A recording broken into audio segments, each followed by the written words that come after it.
बंदी छोड़ सतगुरु रामपाल जी परमेश्वर जी की जय हो। परमपिता परमात्मा सारी सृष्टि के रचनहार कुल मालिक असंख्य ब्रह्मांडों के स्वामी जगत गुरु तीनों लोकों में प्रवेश करके सबका धारण पोषण करने वाले राजाधिराज आत्माधार नाथों के नाथ देवों के देव महादेव सर्वेश्वर महेश्वर मृत्युंजय अजरो अमर आदि अनादि सनातनी प्रभु जगत पिता जगदीश्वर श्री श्री 1008 की उपाधि के वास्तविक अधिकारी अकाल मूर्त शब्द स्वरूपी राम वासुदेव सर्वगतम ब्रह्म परम पूज्य प्रथम पूज्य परम संत परम पुरुष परम धनी परम दयालु सत्य कबीर हक्का कबीर अल्लाहु कबीर अल्लाहु अकबर बाखबर अल्लाह ताला जगत के तारणहार जगत के मुक्तिदाता जगत के जगन्नाथ हारे के सहारे हिंदुओं के राम मुसलमानों के अल्लाह सिखों के वाहिगुरु ईसाइयों के मसीह दया के सागर दयानिधि करुणा के सागर करुणानिधि स्वयंभू परिभू संकट मोचन कष्ट हरण मंगल करण दुख भंजन अविगत कबीर निर्विकार निर्विषम परमात्मा अलय अलेख सतगुरु आदि अनादि सतगुरु असली मर्यादा पुरुषोत्तम असली राम असली कृष्ण असली घनश्याम असली मुरारी राजाओं के राजा महाराजाओं के महाराजा शहंशाहों के शहंशाह सम्राटों के सम्राट भगवानों के भगवान अल्लाहों के अल्लाह प्रभुओं के प्रभु मसीहाओं के मसीह सच्चे वाहिगुरु बाबाओं के बाबा पीरों के पीर सेठों के सेठ जगत सेठ सावड़सा सेठ सर्वगुण संपन्न अनंत कोटि कलाओं के स्वामी अनंत कोटि ब्रह्मांडों के नायक योगियों में महायोगी ध्यानियों में महाध्यानी सिद्धों में परम सिद्ध ज्ञानियों में तत्व ज्ञानी ब्रह्म ज्ञानी महाज्ञानी परम ज्ञानी सर्वश्रेष्ठ ज्ञानी विज्ञानी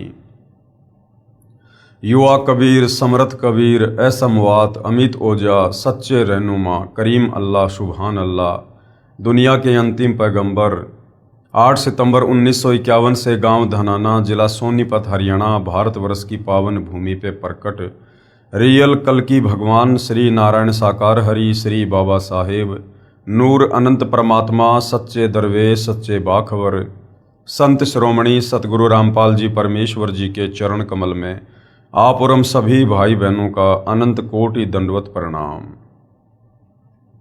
सत्साई भाई और बहनों, बहुत बड़ी दया बहुत बड़ी मेहर पूज्य गुरुदेव भगवान की परमेश्वर रामपाल जी की, जिनके शुभ आशीर्वाद से विशेष आशीर्वाद से उनके पवित्र सत्संगों का संग्रह पवित्र आध्यात्मिक पुस्तक ज्ञान गंगा के ऊपर वीडियो बनाने की श्रृंखला जारी है। इसी श्रृंखला में आज हमारा ये 22वें नंबर का वीडियो है। प्रत्येक वीडियो में पूज्य गुरुदेव भगवान के आशीर्वाद से हमें अध्यात्म और भक्ति मार्ग के विषय में बहुत कुछ जानने और समझने को मिल रहा है। भाई और बहनों, ये जो पवित्र आध्यात्मिक पुस्तक ज्ञान गंगा है, ये परमेश्वर रामपाल जी के तत्व ज्ञान रूपी सत्संगों का संग्रह है और इस पवित्र पुस्तक में सर्व धर्मशास्त्रों से प्रमाणित जो ज्ञान है उसको शामिल किया गया है। अर्थात ये पुस्तक सर्व धर्मों के सर्व धर्मशास्त्रों से प्रमाणित है।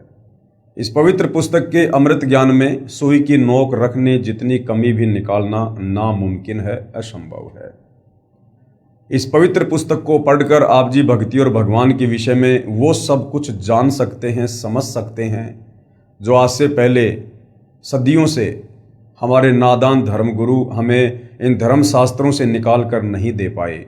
कारण था कि हमारे नादान धर्मगुरुओं को तत्व ज्ञान नहीं था और ना ही वे किसी तत्वदर्शी संत की शरण में थे, जिस कारण से भगत समाज को भक्ति और भगवान की परिभाषा भी अच्छे से नहीं समझा पाए।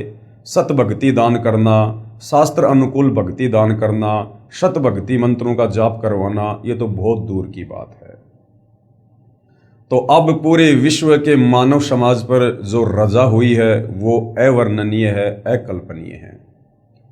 क्योंकि इस अमृत ज्ञान को, इस तत्व ज्ञान को, इस 21 ब्रह्मांड में स्वयं वो कबीर परमेश्वर परम अक्षर ब्रह्म सारी सृष्टि का मालिक सतलोक से चलकर गति करके मानव चोले में और एक आम संत की भूमिका करते हुए, तत्वदर्शी संत की भूमिका करते हुए वे स्वयं ही अपने द्वारा रची गई सृष्टि का ज्ञान हम जीवों को बताते हैं, समझाते हैं। और जो गलती हमने सतलोक में की थी, अपने परमपिता परमेश्वर कबीर साहिब जी से मन हटाकर पतिव्रता पद से नीचे गिरकर और इस 21 ब्रह्मांड के स्वामी ज्योति निरंजन के ऊपर आस्था लगाकर जब ये सतलोक में एक पैर पर खड़ा होकर तप कर रहा था, उसके बाद कबीर परमेश्वर ने पतिव्रता पद से नीचे गिर चुकी हम असंख्य आत्माओं को सतलोक से इस काल के साथ निष्कासित कर दिया था। और उसी दिन से हम यहाँ पर अपना कर्म दंड भोग रहे हैं। ये काल, ये ज्योति निरंजन हमें कर्म बंधनों में बांधता है और इसी प्रकार से हमें कभी लक 84 योनि में पशु पक्षियों के शरीर देता है, कभी नरक में असहनीय पीड़ा देता है और जन्म मरण और बुढ़ापे का कष्ट तो सर्वविदित है। तो भाई और बहनों, अब वो दयालु परमात्मा इस पृथ्वी पर स्वयं ही आते हैं, प्रकट होते हैं, सच्चे सतगुरु पूर्ण संत की भूमिका करते हैं और जो गलती हम नादान आत्माओं ने सतलोक में की थी, हमें उस गलती को याद दिलाकर भूल सुधार करवाते हैं और हमें वापस सतलोक ले चलने के लिए सतभक्ति देते हैं, ताकि हम फिर से भक्ति के धनी हो सकें और अपने निज लोक सतलोक में पहले की तरह खुशी खुशी रह सकें।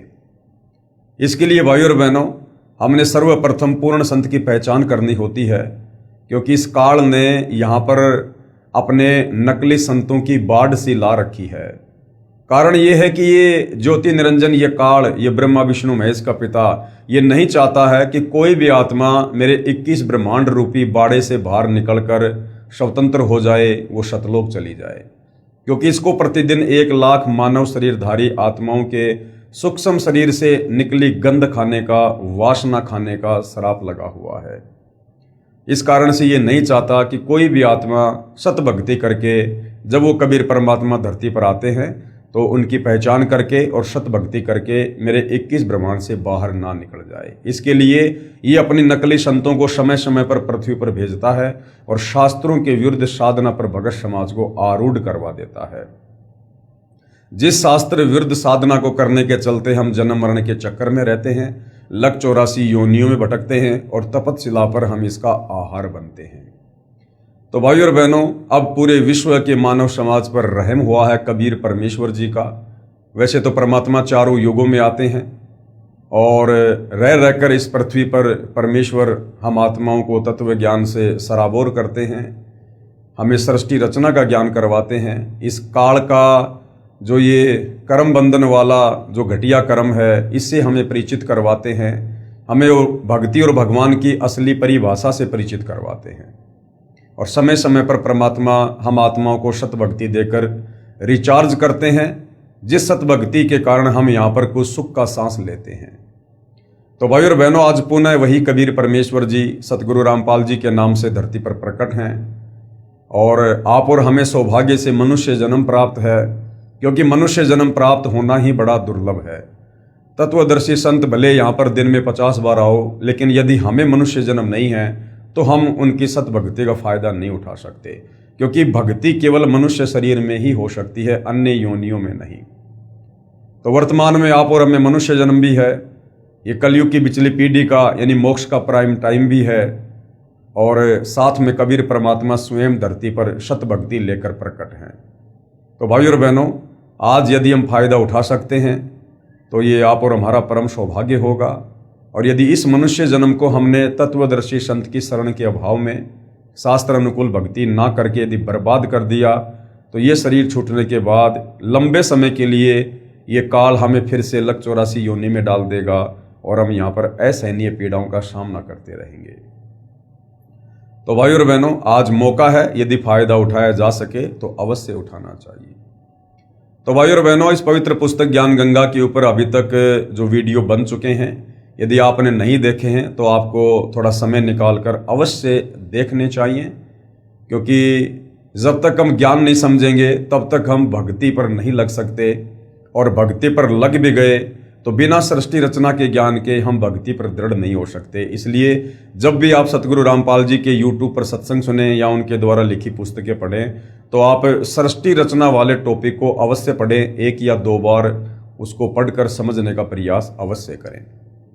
तो भाई और बहनों, आज इस पवित्र पुस्तक में वीडियो नंबर 22 में हमें सतगुरु रामपाल जी परमेश्वर जी ने समझाया है कि किस प्रकार से प्रथम सतयुग में कबीर परमेश्वर आप और हम आत्माओं को पुनः सतलोक के विषय में बताने के लिए, समझाने के लिए, हमें सतलोक ले चलने के लिए स्वयं ही अपने पुत्र जोगजीत के रूप में प्रकट हुए और किस प्रकार से इस काल के 21 ब्रह्मांड में सर्वप्रथम कबीर परमेश्वर की काल से वार्ता हुई, भेंट हुई, क्या क्या बातचीत हुई, इस संदर्भ के विषय में हम विस्तार से जानकारी प्राप्त करेंगे।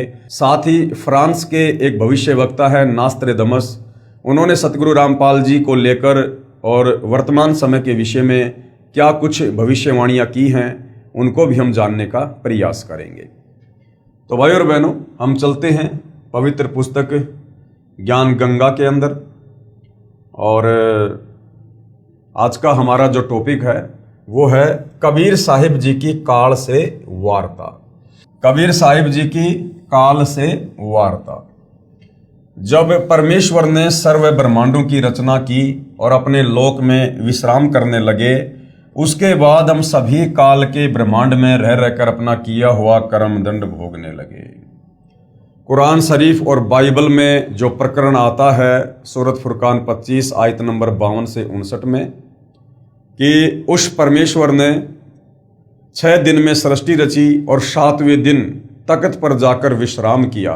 तो भाई और बहनों, जिस परमेश्वर ने 6 दिन में सृष्टि रची, अर्थात इस काल के 21 ब्रह्मांड वाली सृष्टि को कबीर परमेश्वर जी ने रचा। आप और हमारे लिए कबीर परमेश्वर ने जो भी सुख सुविधा यहाँ पर उपलब्ध करवानी थी वो परमेश्वर ने 6 दिनों में की और 7वें दिन कबीर परमेश्वर वापस सतलोक में अपने सिंहासन पर जाकर विराजमान हुए। तो मुसलमान भाइयों की कुरान शरीफ में जिस अल्लाह का जिक्र है कि उसने 6 दिन में सृष्टि रची और 7वें दिन तख्त पर जा विराजा, वो अल्लाह कबीर अल्लाह है और इस काल की सृष्टि उन्होंने 6 दिन में रची और उसके बाद 7वें दिन वापस सतलोक में जा विराजे। उसके बाद हम सभी काल के ब्रह्मांड में रहकर अपना किया हुआ कर्म दंड भोगने लगे। सतलोक में हम कोई कर्म दंड नहीं भोगते थे क्योंकि सतलोक में कोई भी पाप या पुण्य नहीं है। वहां पर हमें कोई भी ऐसा कर्म नहीं करना पड़ता है जिससे हम उसका दंड भोगें।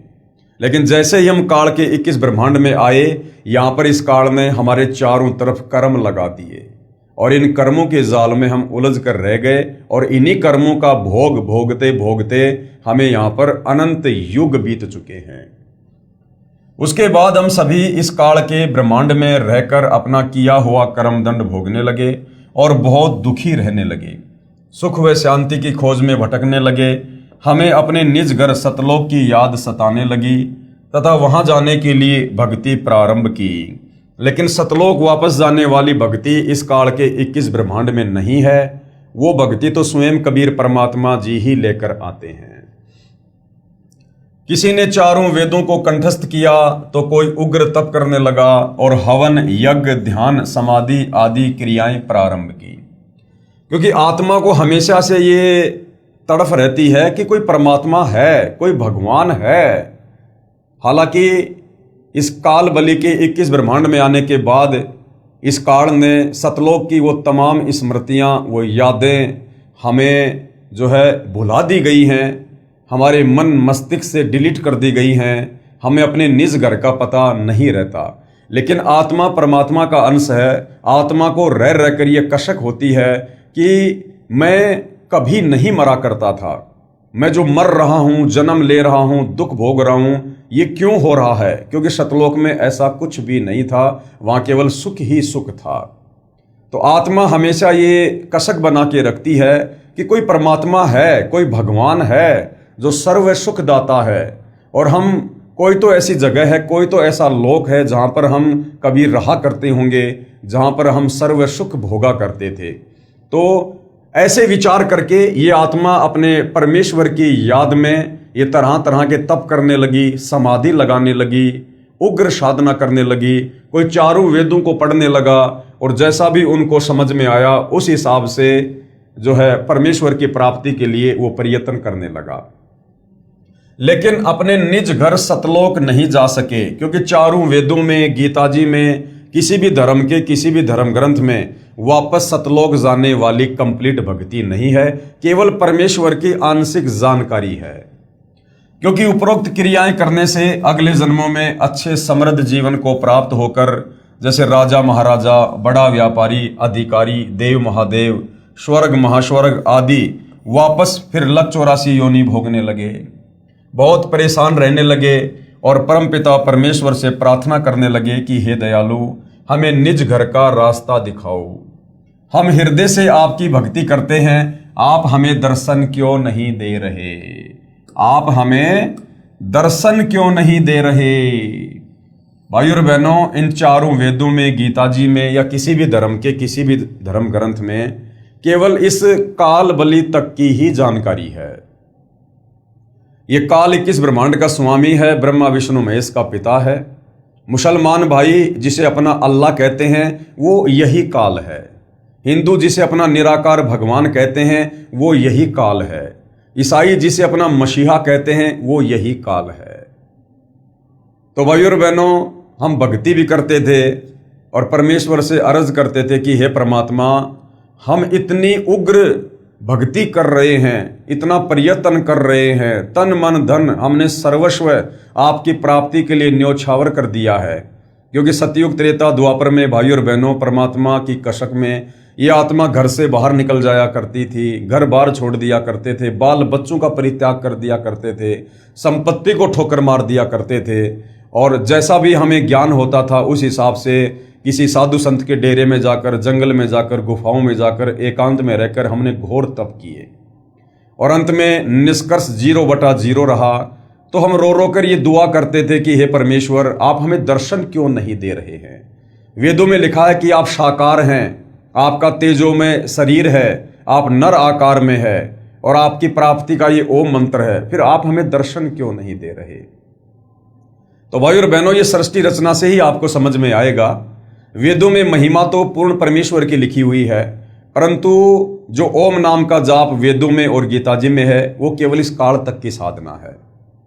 और इस काल तक की साधना आप कितनी भी कर लीजिएगा, इस काल में जब आप सृष्टि रचना पढ़ोगे तो पता चलेगा इसने एक अपना अटल घटिया नियम बना रखा है। इसने प्रतिज्ञा कर रखी है कि मैं किसी भी प्रकार की साधना से, जप से, तप से मैं अपने वास्तविक काल रूप में, ब्रह्म रूप में दर्शन नहीं दूंगा। जिस कारण से आत्माएं इतनी साधना करती लेकिन फिर भी उन्हें परमेश्वर के दर्शन नहीं होते। तो काल तो अपनी घटिया प्रतिज्ञा के चलते उन साधकों को दर्शन नहीं देता है। और कबीर परमेश्वर जी की इन चारों वेदों में वो सत भक्ति नहीं है जिससे हमें परमात्मा दर्शन दे। तो वो सत भक्ति जिससे पूर्ण ब्रह्म परमेश्वर कबीर साहिब साक्षात हमें दर्शन दें, उनका साक्षात्कार हो, वो भक्ति तो कबीर परमात्मा स्वयं ही सतलोक से चलकर इस काल के लोक में आते हैं। तत्वदर्शी संत की, सतगुरु की, पूर्ण संत की, जगत गुरु की भूमिका निभाते हैं। उसके बाद हमें फिर उस ज्ञान से पता चलता है कि आज मेरे सामने जो तत्वदर्शी संत है, जगत गुरु है, ये स्वयं ही कबीर परमात्मा है और हमें खुली आंखों से बिल्कुल उनका साक्षात्कार होता है। ये वृत्तांत कबीर साहिब ने धर्मदास जी को बताते हुए कहा कि धर्मदास, इन जीवों की पुकार सुनकर मैं अपने सतलोक से जोगजीत का रूप बनाकर काल लोक में आया। जोगजीत कौन है? परमपिता परमेश्वर कबीर साहिब ने सतलोक में जो अपने 16 पुत्रों की उत्पत्ति की थी, उनमें जो सबसे लास्ट वाला पुत्र है 16वें नंबर का, वो जोगजीत है, जिसको योग संतायन भी कहते हैं। तो प्रथम बार कबीर परमेश्वर जब काल के 21 ब्रह्मांड में आए, हम आत्माओं की उस पुकार को सुनकर, जब हम लक 84 योनि में गधे कुत्ते सुअर बनकर दुखी हो रहे थे, परेशान हो रहे थे, आत्मा से पुकार करते थे, या मनुष्य जन्म में थे तो घोर साधना कर करके अपने शरीर की भी चिंता नहीं की और परमेश्वर प्राप्ति के लिए हम मर मिटे, तो उस प्रकार की आत्मा की पुकार को सुनकर कबीर परमेश्वर ये दयालु मालिक सतलोक से चलकर अपने पुत्र का रूप बनाकर और इस काल के 21 ब्रह्मांड में आते हैं। अपने ओरिजिनल रूप में परमात्मा इसलिए नहीं आते कि यदि वो परमेश्वर अपने ओरिजिनल कबीर रूप में इस धरती पर यदि आते हैं भाइयों और बहनों, आने को तो आज वर्तमान में कबीर भगवान सतगुरु रामपाल जी के नाम से प्रकट हैं, अपने ओरिजिनल सतलोकी रूप में ही हैं। परंतु ये समर्थ परमात्मा है, ये चाहे उसको दर्शन दिखाएंगे, चाहे जिसे नहीं दिखाएंगे। तो कबीर परमेश्वर जी सतयुग, त्रेता और द्वापर में अपने पुत्रों के रूप बनाकर ही आते हैं, क्योंकि यदि काल को पता चल जाए कि वो कबीर परमात्मा मेरे 21 ब्रह्मांड में आ चुका है, यदि कबीर परमेश्वर अपने ओरिजिनल रूप में इस काल को दर्शन दे दें, तो भाई और बहनों ये परमात्मा से इतना डरता है कि इसका कलेजा फट जाए। परमेश्वर अपनी वाणी में कहते हैं, काल डरे करतार से, जय जय जय जगदीश, जोरा जोड़ी झाड़ती, पगरज डारे शीस। इसलिए कबीर परमेश्वर अपने रूप को रूपांतरण करते हुए और 3 युगों में विशेषकर अपने पुत्रों का रूप धारण करके आते हैं। और चौथे युग कलयुग में, और कलयुग का जो प्राइम टाइम है भक्ति का, ये पिछली पीढ़ी वर्तमान समय, इस समय कबीर परमात्मा स्वयं अपने ओरिजिनल रूप में आते हैं, क्योंकि इस समय परमेश्वर ने कंप्लीट भक्ति दान करनी होती है, जिसमें एक होता है सतगुरु के दर्श, साधु दर्शन राम का मुख पर बसै सुहाग, दर्शन उन्हीं को होते जिनके पूर्ण भाग। क्योंकि कबीर परमेश्वर जब साधु रूप में धरती पर होते हैं तो उनके ओरिजिनल दर्शन करने से हमारे बहुत सारे जो है पुण्य बनते हैं, हमारे पाप कर्मों का नाश होता है। जीवों की पुकार सुनकर मैं अपने सतलोक से जोगजीत का रूप बनाकर काल लोक में आया। तब 21वें ब्रह्मांड में जहां काल का निज घर है, वहां पर तपतशिला पर जीवों को भूनकर सूक्ष्म शरीर से गंध निकाला जा रहा था। सूक्ष्म शरीर से गंध कैसे निकालता है भाइयों और बहनों? ये जैसे ये हमारा स्थूल शरीर है, ये हाड़ मांस का पुतला है। इस शरीर में हमारी आत्मा है, और इस शरीर में रहते सहते हम जो भी व्यसन करते हैं, जैसे नशा करना, किसी भी प्रकार का मांस खाना, शराब पीना, या वैसे कोई गंदी फिल्में देखना या गंदी सोच रखना, तो उसकी जो सूक्ष्म वासना होती है वो हमारे सूक्ष्म शरीर में जमा होती रहती है। और जब हमारी मृत्यु होती है तो ये ऊपर का शरीर तो, स्थूल शरीर तो यही छूट जाता है, हम सूक्ष्म शरीर में रहते हैं। उस सूक्ष्म शरीर को ये ज्योति निरंजन अपने 21वें ब्रह्मांड में बनी तपतशिला पर ये भून भून कर खाता है। अर्थात उस सूक्ष्म शरीर को ये इतना ज्यादा ये गर्म करता है कि इसमें से वो वासना निकलती है, और उस वासना का फिर ये आहार करता है। और सूक्ष्म शरीर में ये प्राणी मरता नहीं है, इसलिए फिर वापस इसको कर्म आधार से आगे की योनि देने के लिए धर्मराज के दरबार में पेश कर देता है। धर्मराज फिर जैसा भी इसने पृथ्वी लोक पर मनुष्य शरीर में अच्छे बुरे कर्म किए, पाप या पुण्य किए, शास्त्र विरुद्ध या शास्त्र अनुकूल भक्ति की, उस आधार से फिर आगे का इसका प्रारब्ध निर्धारित कर दिया जाता है कि गधा कुत्ता बनना है, या फिर से कोई मनुष्य जन्म प्राप्त करना है, या फिर लक 84 योनि में जाना है। जीवों को भूनकर सूक्ष्म शरीर से गंध निकाला जा रहा था। मेरे पहुंचने के बाद, कबीर परमेश्वर कहते हैं कि मेरे वहां पहुंचने के बाद उन जीवों की जलन समाप्त हो गई। कबीर परमेश्वर जी की शक्ति से ऑटोमेटिक वो तपतशिला जिस पर जीव भूने जा रहे थे, हाहाकार मचा रहे थे, वो बर्फ की तरह शीतल हो गई। उन्होंने मुझे देख कर कहा कि हे पुरुष, यानी हे परमात्मा, आप कौन हो? आपके दर्शन मात्र से ही हमें बड़ा सुख व शांति का आभास हो रहा है। फिर मैंने बताया कि मैं पार ब्रह्म परमेश्वर कबीर हूं। आप सब जीव मेरे लोक से आकर काल ब्रह्म के लोक में फंस गए हो। यह काल रोजाना 1 लाख मानव के सूक्ष्म शरीर से गंध निकाल कर खाता है, और बाद में नाना प्रकार की योनियों में दंड भोगने के लिए छोड़ देता है, 84 लाख योनियों में डाल देता है। तब वे जीव आत्माएं कहने लगी कि हे दयालु परमेश्वर, हमारे को इस काल की जेल से छुड़वाओ। मैंने बताया कि यह ब्रह्मांड काल ने 3 बार भक्ति करके मेरे से प्राप्त किया है। जो आप यहां सब वस्तुओं का प्रयोग कर रहे हो, ये सभी काल की हैं, और आप सब अपनी इच्छा से घूमने के लिए आए हो। यानी सतलोक से अपनी इच्छा से हाथ खड़ा करके आप लोगों ने काल के 21 ब्रह्मांड में आने के लिए स्वीकृति दी थी। इसलिए अब आपके ऊपर काल ब्रह्म का बहुत ज्यादा ऋण हो चुका है, यानी इस काल का कर्जा चढ़ चुका है हमारे ऊपर। और वह ऋण मेरे सच्चे नाम के जाप के बिना नहीं उतर सकता। यानी कबीर परमेश्वर जब सतगुरु रूप में धरती पर आते हैं, उस समय जो सत भक्ति वे हमें प्रदान करते हैं, मात्र उसी सत भक्ति को करने से इस काल का ऋण कर्जा आप और हमारे ऊपर जो युगों युगों से चढ़ा हुआ है वो उतर सकता है।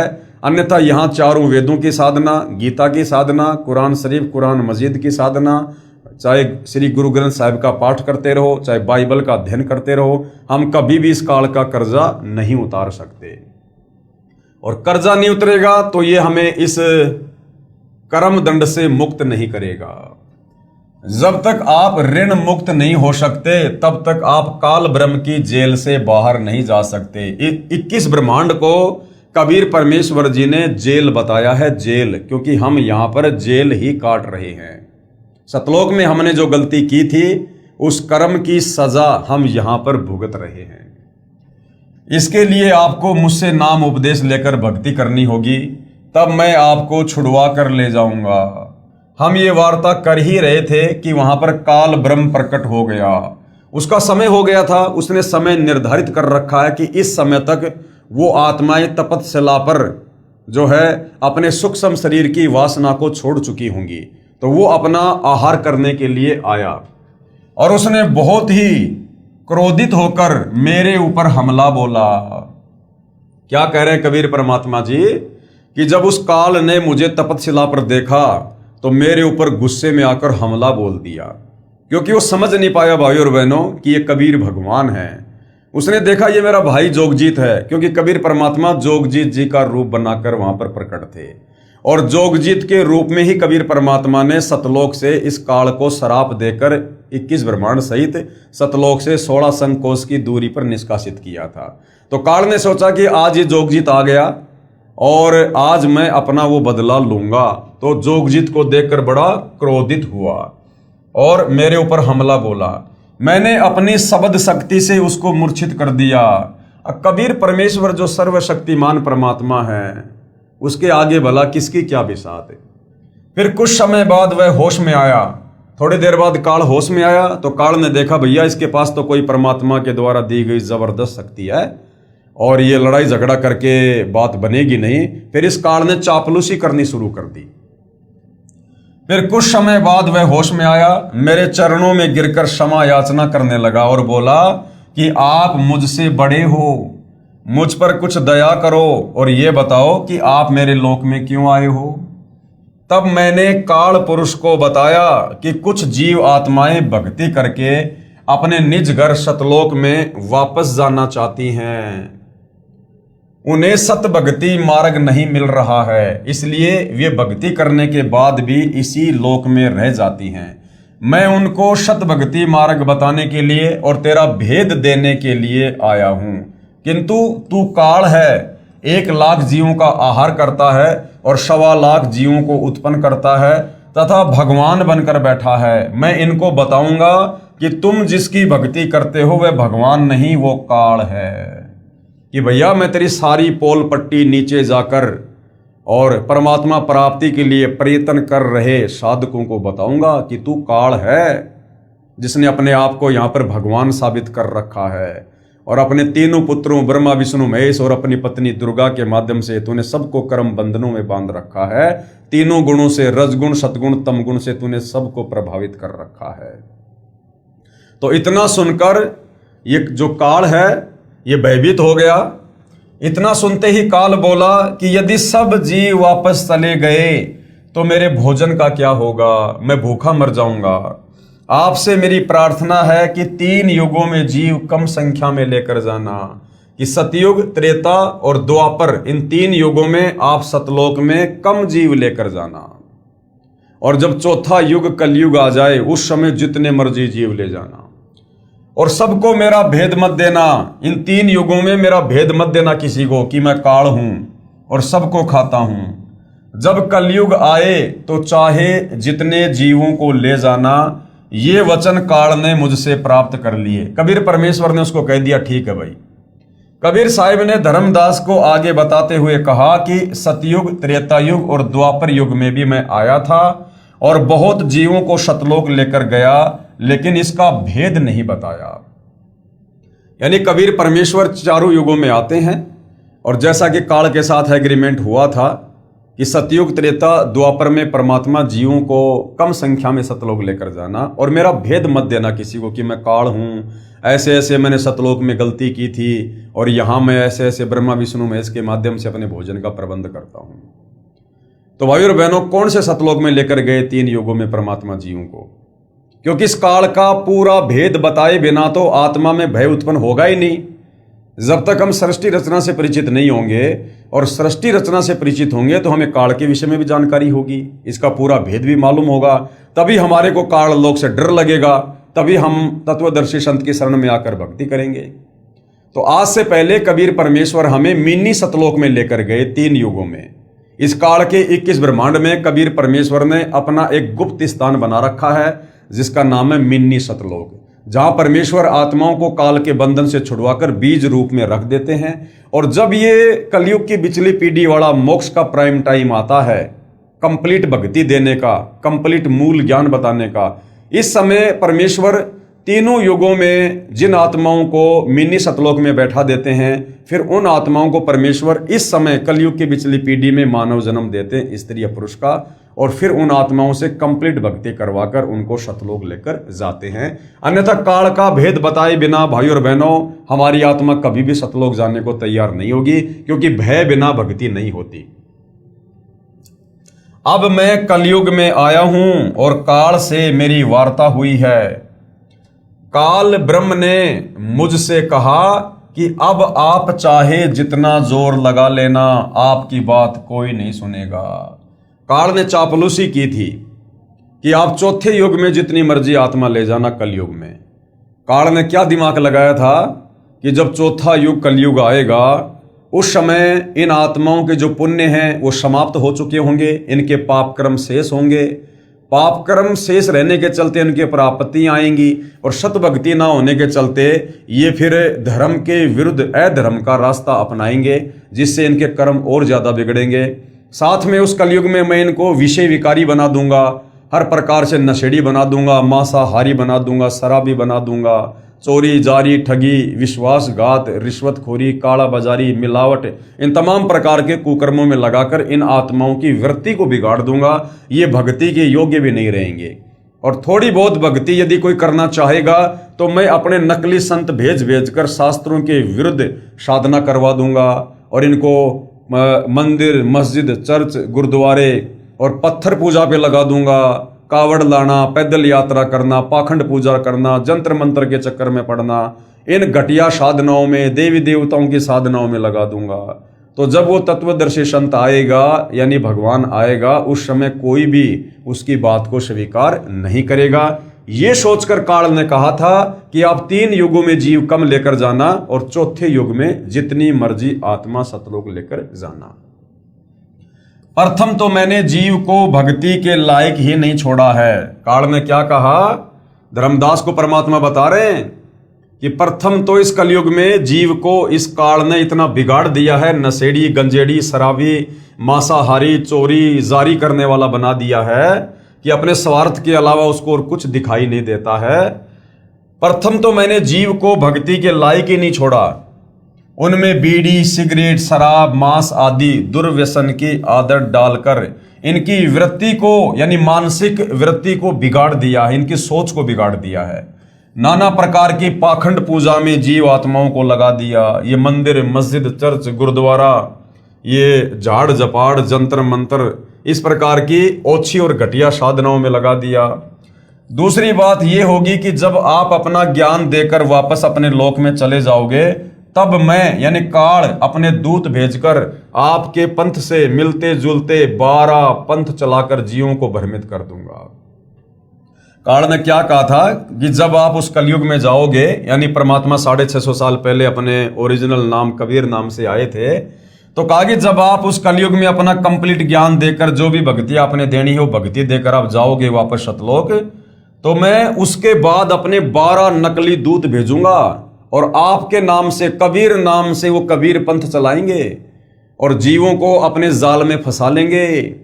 ये कहकर कि कबीर जी का वास्तविक ज्ञान, कबीर जी का असली पंथ, सतलोक जाने की विधि केवल हम कबीर पंथियों के पास में है। तो परमात्मा चाहने वाली आत्माओं को मैं अपने दूत भेजकर और अपने जाल में फंसा लूंगा। तो आज भाई और बहनों, ये जितने भी कबीर पंथ हैं, विशेषकर जो धर्मदास जी की वंशावली में जो 12 कबीर पंथ हैं, ये सारे के सारे काल के द्वारा अपने दूतों के माध्यम से चलवाए गए पंथ हैं, जिनमें सत भक्ति नहीं है, लेकिन नाम कबीर परमात्मा का लेकर ये लोग अपने पंथ चला रहे हैं। साथ में काल ने और जाल फैला दिया। इसके अलावा राधा स्वामी पंथ है, जय गुरुदेव पंथ है, धन धन सतगुरु पंथ है, निरंकारी पंथ है, हंसा देश वाला पंथ है, जय गुरुदेव पंथ है। ये तमाम दुनिया भर के जितने भी पंथ चल रहे हैं, जिनमें करोड़ों परमात्मा चाहने वाली आत्माएं फंसी हुई हैं, उनको परम धनी जानकर ये सारे का सारा षड्यंत्र काल बली का है। ये सारे के सारे काल के द्वारा भेजे गए एजेंट हैं। तो भाई और बहनों, वर्तमान में एकमात्र सच्ची भक्ति और सच्चा ज्ञान देने वाला इस पृथ्वी पर केवल सतगुरु रामपाल जी हैं। महिमा सतलोक की बताएंगे। ये जो 12 पंथ हैं, जो कबीर जी के नाम से चलेंगे, या अन्य जो पंथ है, वो महिमा तो सतलोक की बताएंगे। आपका ज्ञान कथेंगे, लेकिन नाम जाप मेरा करेंगे। और नाम किसके देंगे? काल के, जिसके परिणाम स्वरूप मेरा ही भोजन बनेंगे। ये बात सुनकर कबीर साहिब ने कहा कि आप अपनी कोशिश करना और मैं सतमार्ग बताकर ही वापस जाऊंगा, और जो मेरा ज्ञान सुन लेगा वह तेरे बहकावे में कभी नहीं आएगा। सतगुरु कबीर साहिब ने कहा कि हे निरंजन, यानी हे काल, यदि मैं चाहूं तो तेरे सारे खेल को क्षण भर में समाप्त कर सकता हूं। कबीर परमात्मा इतने समर्थ हैं। कबीर परमेश्वर ने कहा कि काल, यदि मैं चाहूं तो तेरे इस खेल को क्षण भर में नष्ट कर सकता हूं। भाई और बहनों, कबीर परमेश्वर इतने समर्थ हैं, इतने सक्षम हैं। आदरणीय गरीबदास जी की वाणी है कि जाके अर्ध रूम पर सकल पसारा, ऐसा पूर्ण ब्रह्म हमारा। कबीर परमेश्वर जी के आधे बाल के बराबर भी ये कंप्लीट सृष्टि नहीं है। वो इतना समर्थ है, अपने आधे बाल के ऊपर सारी सृष्टि को ठहरा सकता है। 21 ब्रह्मांड इस काल के, 7 संग ब्रह्मांड अक्षर पुरुष के, और ऊपर के 4 लोक, ये परमेश्वर अपने आधे बाल के ऊपर इनको रख सकता है। ये इतना समर्थ है। लेकिन कबीर परमेश्वर जी की वाणी है कि भाई, अनंत कोटि बाजी जहां और मैंने रचे सकल ब्रह्मांड, गरीबदास मैं क्या करूं यो काल करे जीव खंड। ये परमेश्वर चाहे तो 1 सेकंड में तमाम आत्माओं को सतलोक ले जा सकते हैं। लेकिन भाई और बहनों, ये 21 ब्रह्मांड कबीर परमात्मा ने ही काल को प्रदान किए हैं, और यहाँ का संविधान भी इस निरंजन को कबीर परमात्मा ने ही बना कर दिया है। सत का राज धर्म राय कर ही अपना किया सबे दंड बरही। और इस ज्योति निरंजन ने जब कबीर परमात्मा तपतशिला पर आए थे, तो एक और इन्होंने वचन लिया था कि परमात्मा आप नीचे जाओगे, आप इतनी मेहर करना कि आप जबरदस्ती किसी भी आत्मा को सतलोक लेकर मत जाना। जो आपके ज्ञान को समझे, आपकी मर्यादाओं में रहे, आपको परमात्मा मानकर भक्ति करे और आजीवन भक्ति करे, ये परमात्मा आप उन्हीं आत्माओं को सतलोक लेकर जाना। जो आपके ज्ञान को स्वीकार ना करे, या आपकी शरण में आकर जो मर्यादा में रहकर भक्ति ना करें, उनको मेरे भोजन के लिए छोड़ देना। तो भाई और बहनों, ये वचन कबीर परमात्मा का दिया हुआ है, इसलिए कबीर परमेश्वर को रह रहकर अपना वचन याद आ जाता है, जिस कारण से परमेश्वर फिर इस काल के 21 ब्रह्मांड को नहीं छेड़ते हैं, और अपने विधि विधान अनुसार हम आत्माओं को नीचे तत्वदर्शी संत के रूप में प्रकट होकर हमें ज्ञान से परिचित करवाते हैं, हमें सृष्टि रचना से परिचित करवाते हैं। और जो जो आत्मा तत्वदर्शी संत के रूप में प्रकट कबीर भगवान की वाणियों पर, वचनों पर, ज्ञान पर, सत्संग पर विश्वास कर लेती है और आजीवन मर्यादा में रहकर गुरु को परमेश्वर मानकर भक्ति करती है, उन्हीं आत्माओं को परमात्मा सतलोक लेकर जाते हैं। सतगुरु कबीर साहिब ने कहा कि हे निरंजन, यानी हे काल, यदि मैं चाहूं तो तेरे सारे खेल को क्षण भर में समाप्त कर सकता हूं, परंतु ऐसा करने से मेरा वचन भंग होता है। ये सोचकर मैं अपने प्यारे हंसों को, यानी भक्तों को यथार्थ ज्ञान देकर शब्द का बल प्रदान करके, यानी परमेश्वर हमें जो शब्द देंगे, जो मंत्र देंगे, फिर हम उसका जाप करेंगे, फिर हमारे अंदर वो शक्ति उत्पन्न होगी, तो शब्द का बल प्रदान करके सतलोक लेकर जाऊंगा। और कहा कि सुनो धर्मराया। धर्मराया, इस काल को धर्मराय भी कहते हैं क्योंकि इसने परमात्मा से कहा था कि परमात्मा मैं अपने 21 ब्रह्मांड में सत का राज करूंगा, जो जैसा कर्म करेगा उसको वैसा ही मैं परिणाम दूंगा, फल दूंगा। तो इसको धर्मराय भी कहते हैं। सत का राज धर्मराय कर ही अपना किया सबे दंड बरही। सुनो धर्मराया, हम शंखों हंसा पद परसाया। हमने असंख्य आत्माओं को तुम्हारे काल लोक से सत भक्ति देकर सतलोक में बैठाया है। और जिन लीन्या हमारा परवाना, जिन्होंने हमारे से नाम उपदेश लिया है, सो हंसा हम किए अमाना, उनको हमने तेरे काल लोक से मुक्त किया है।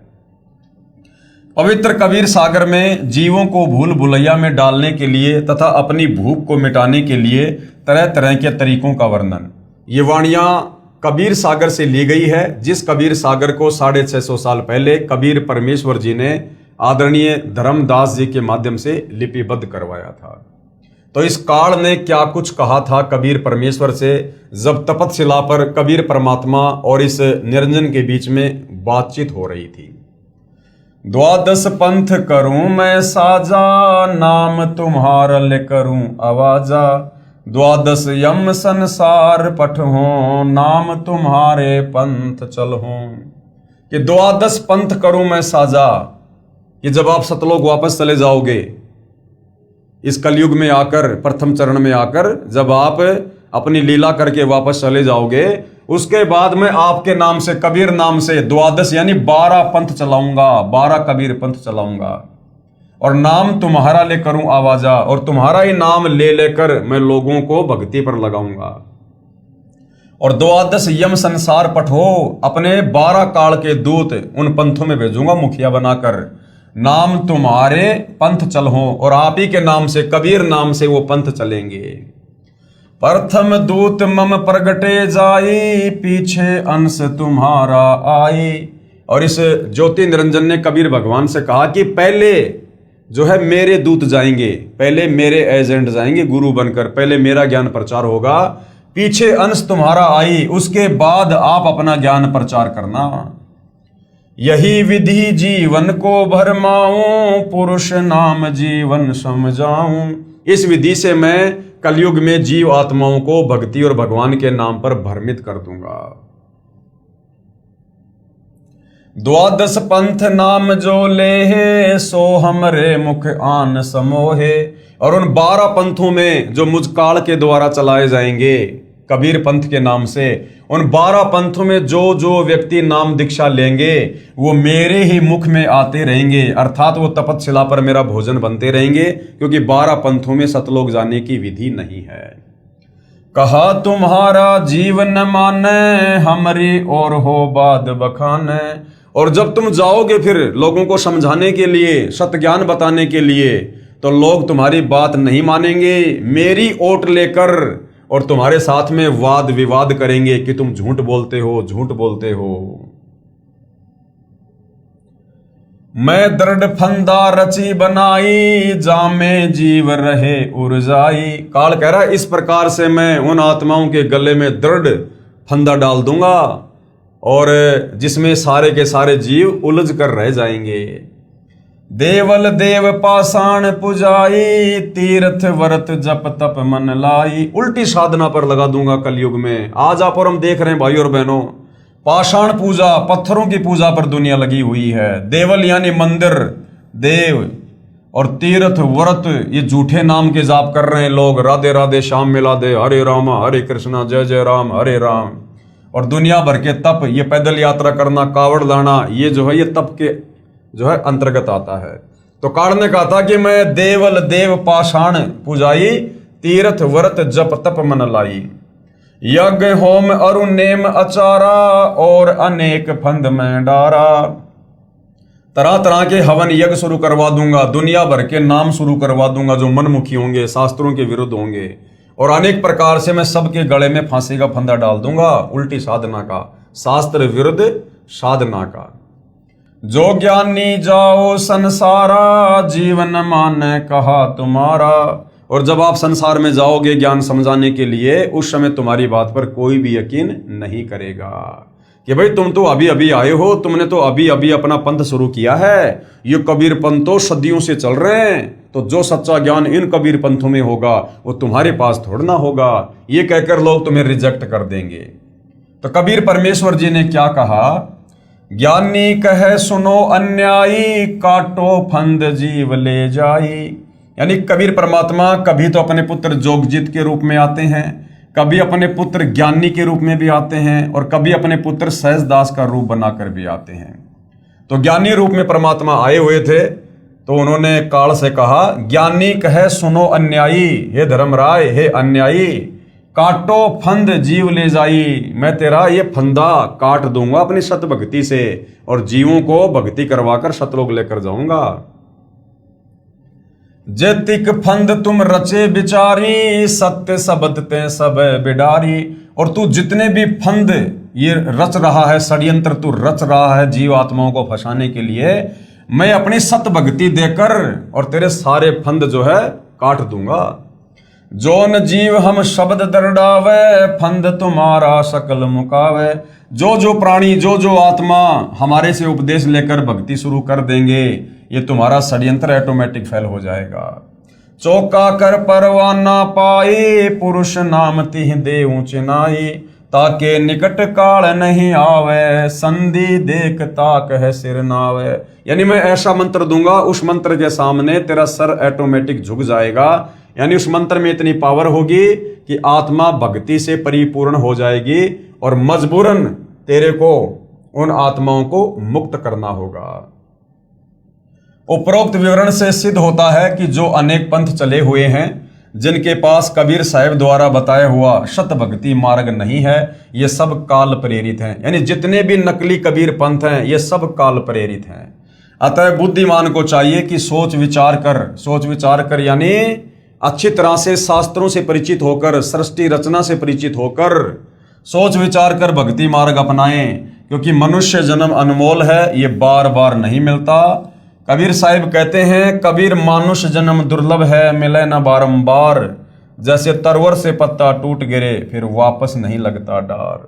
जिस प्रकार एक बार पेड़ से पत्ता टूट जाता है, फिर चाहे कितना भी यत्न कर लो, वो पेड़ से टूटा हुआ पत्ता वापस पेड़ पर नहीं लगता है। ठीक इसी प्रकार ये मनुष्य जन्म है, जो हमें 184 योनियां भोगने के बाद बड़ी मुश्किल से एक बार मिलता है। यदि इस मनुष्य जन्म को हमने बिना सत भक्ति के अगर यूं ही बर्बाद कर दिया, तो भाई और बहनों फिर से हम लंबे समय के लिए काल के लोक में कष्ट भोगने के लिए रह जाएंगे। उसके बाद भाई और बहनों, विश्व विजेता संत यानी सतगुरु रामपाल जी की अध्यक्षता में हिंदुस्तान विश्व गुरु धर्म गुरु के रूप में प्रतिष्ठित होगा, ये कहा है नास्त्रदमस जी ने, जो फ्रांस के रहने वाले थे, जो एक भविष्य वक्ता थे। तो फ्रांस के भविष्य वक्ता नास्त्रदमस जी ने वर्तमान समय को लेकर और सतगुरु रामपाल जी को लेकर क्या कुछ भविष्यवाणी की है, उस पर यहाँ पर प्रकाश डाला जा रहा है, ताकि आप और हमें विश्वास हो कि वास्तव में आने वाले समय में भारत देश जो विश्व गुरु बनेगा, धर्म गुरु बनेगा, जगत गुरु बनेगा, सोने की चिड़िया बनेगा। सोने की चिड़िया बनने का मतलब है भारत देश खुशहाल होगा।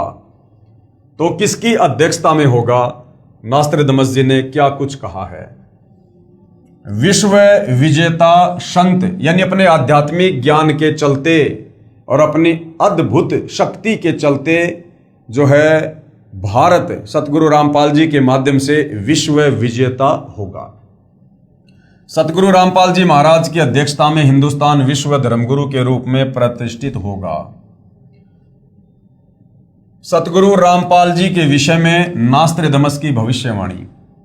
फ्रेंच, जिसको फ्रांस भी कहते हैं, फ्रांस देश के नास्त्रदमस नामक प्रसिद्ध भविष्य वक्ता ने सन ईस्वी 1555 में 1000 श्लोकों में भविष्यवाणी की सांकेतिक सत्य भविष्यवाणियां लिखी हैं। 100 श्लोकों के 10 शतक बनाए हैं, जिनमें से अब तक सभी सिद्ध हो चुकी हैं। हिंदुस्तान में सत्य हो चुकी भविष्यवाणियों में से नास्त्रदमस ने अभी तक जो जो भविष्यवाणियां की थी वो सच साबित हुई हैं, और भारत देश को लेकर नास्त्रदमस ने क्या क्या भविष्यवाणियां की थी वो भी सच हुई हैं। और वर्तमान समय के लिए जो भविष्यवाणियां उन्होंने की हुई हैं जो सतगुरु रामपाल जी पर ही सटीक उतरती हैं वो भी सच होंगी। तो भारत देश के विषय में उन्होंने लगभग 400-500 साल पहले क्या क्या भविष्यवाणियां की थी। नंबर 1, उन्होंने इंदिरा गांधी जी को लेकर भविष्यवाणी की। भारत की प्रथम महिला प्रधानमंत्री बहुत प्रभावशाली व कुशल होगी।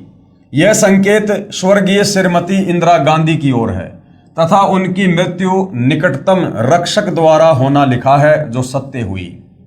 यानी नास्त्रदमस जी ने कहा था कि भारत की जो प्रथम महिला होगी प्रधानमंत्री वो बहुत ही ज्यादा प्रभावशाली होगी और वो विवेकी होगी और उसकी मृत्यु उसके बॉडीगार्ड के द्वारा होगी, उसके निकटतम अंगरक्षक के द्वारा होगी। और भाई और बहनों ऐसा ही हुआ, इंदिरा गांधी जी की हत्या उनके बॉडीगार्ड के द्वारा ही हुई। तो नास्त्रदमस की भविष्यवाणी बिल्कुल सत्य साबित हुई। नंबर 2, उसके पश्चात उन्हीं का पुत्र यानी इंदिरा गांधी जी का पुत्र उनका उत्तराधिकारी होगा, यानी वो प्रधानमंत्री होगा और वह बहुत कम समय तक राज्य करेगा तथा अचानक मृत्यु को प्राप्त होगा, जो सत्य सिद्ध हुई। क्योंकि पूर्व प्रधानमंत्री स्वर्गीय श्री राजीव गांधी जी वो इंदिरा गांधी के बड़े बेटे थे और थोड़े समय उन्होंने राज्य किया, उसके बाद उनकी एक बम ब्लास्ट में हत्या कर दी गई। उसके बाद नंबर 3, सतगुरु रामपाल जी महाराज के विषय में भविष्यवाणी नास्त्रदमस द्वारा जो विस्तार पूर्वक लिखी है। ये 2 बातें इसलिए बताई है क्योंकि जो उन्होंने भारत को लेकर भविष्यवाणी की थी वो पहले सत्य साबित हो चुकी है। तो आगामी समय के लिए यानी वर्तमान समय के लिए जो भविष्यवाणियां नास्त्रदमस जी ने कर रखी हैं भारत में प्रकट एक संत के लिए, वो सतगुरु रामपाल जी के ऊपर हैं और ये भविष्यवाणियां भी बिल्कुल सत्य ही साबित होंगी। अपनी भविष्यवाणी के शतक 5 के अंत में तथा शतक 6 के प्रारंभ में नास्त्रदमस जी ने लिखा है कि आज अर्थात ईस्वी सन 1555 से ठीक 450 वर्ष के बाद अर्थात सन 2006 में एक हिंदू संत जिसको सायरन कहा गया है वो प्रकट होगा, अर्थात लोगों के सामने होगा, अर्थात सर्व जगत में उसकी चर्चा होगी। उस समय उस हिंदू धार्मिक संत यानी सायरन की आयु 50 व 60 वर्ष के बीच होगी। परमेश्वर ने नास्त्रदमस को सतगुरु रामपाल जी महाराज के अधेड़ उम्र वाले शरीर का साक्षात्कार करवाकर चलचित्र की भांति सारी घटनाओं को दिखाया और समझाया। श्री नास्त्रदमस जी ने 16वीं सदी को प्रथम शतक कहा है। इस प्रकार 5वां शतक 20वीं सदी हुआ। नास्त्रदमस जी ने कहा है कि वह धार्मिक हिंदू नेता अर्थात संत सायरन 5वें शतक के अंत के वर्ष में अर्थात सन ईस्वी 1999 में घर घर सत्संग करना त्याग कर अर्थात चौखटों को लांग कर बाहर आएगा। अर्थात सन 1999 में सतलोक आश्रम करोथा बनकर तैयार हो गया था और पहले सन 1994 से 1999 तक सतगुरु रामपाल जी गांव-गांव जाकर सतग्रंथ साहिब का पाठ किया करते थे, सत्संग किया करते थे। लेकिन 1999 में उन्होंने गांव-गांव जाकर सत्संग करना छोड़कर और सतलोक आश्रम करोथा में बैठकर सत्संग करना शुरू कर दिया था, जो बिल्कुल सत्य साबित हो रही भविष्यवाणी में लिखा है। 5वें शतक के अंत के वर्ष में अर्थात सन ईस्वी 1999 में घर घर सत्संग करना त्याग कर अर्थात चौखटों को लांग कर बाहर आएगा तथा अपने अनुयायियों को शास्त्र विधि अनुसार भक्ति मार्ग बताएगा। अर्थात 1999 में सतलोक आश्रम करोथा खुल गया। उसके बाद सन 2001 से सतगुरु रामपाल जी ने धर्म शास्त्रों को खोल खोल कर लोगों को ज्ञान समझाना शुरू किया। उस महान संत के बताए मार्ग से अनुयायियों को अद्वितीय आध्यात्मिक और भौतिक लाभ होगा। उस तत्व दृष्टा हिंदू संत के द्वारा बताए शास्त्र प्रमाणित तत्व ज्ञान को समझकर परमात्मा चाहने वाले श्रद्धालु ऐसे अचंभित होंगे जैसे कोई गहरी नींद से जागा हो। क्योंकि इन देवी देवताओं के विषय में, काल के विषय में, धर्म शास्त्रों के विषय में जो अद्भुत ज्ञान वर्तमान में सतगुरु रामपाल जी ने सन 1994 से देना शुरू किया है, ये ज्ञान आज से पहले सदियों पहले हमारे किसी भी धर्म गुरु ने समाज को नहीं दिया, जो हमारे धर्मशास्त्रों में छुपा हुआ था और जिसके विषय में आत्मा सदियों से जानना चाहती थी लेकिन कोई बता नहीं पा रहा था। तो जैसे ही अब सतगुरु रामपाल जी ने सन 1994 में अपने यथार्थ 13वें कबीर पंथ की शुरुआत की, 1999 में सतलोक आश्रम करोथा खुला और सन 2001 से जैसे ही सतगुरु रामपाल जी ने गीता, वेद, कुरान, पुराण, बाइबल, गुरु ग्रंथ साहिब इनसे सृष्टि रचना को प्रमाणित किया, तत्व ज्ञान को जो है वो प्रमाणित किया, इन शास्त्रों को दिखा दिखाकर उन्होंने लोगों को समझाना शुरू किया, तो अपने ही धर्मशास्त्रों में छुपे गूढ़ रहस्य को देखकर लोग दांतों तले उंगली दबाने लगे कि ऐसा निर्मल ज्ञान हमारे धर्मशास्त्रों में, हमारे घर में, और ये हमारे घर के मुखिया अर्थात ये धर्म गुरु हमें निष्कर्ष निकाल कर नहीं बता पाए, नहीं समझा पाए।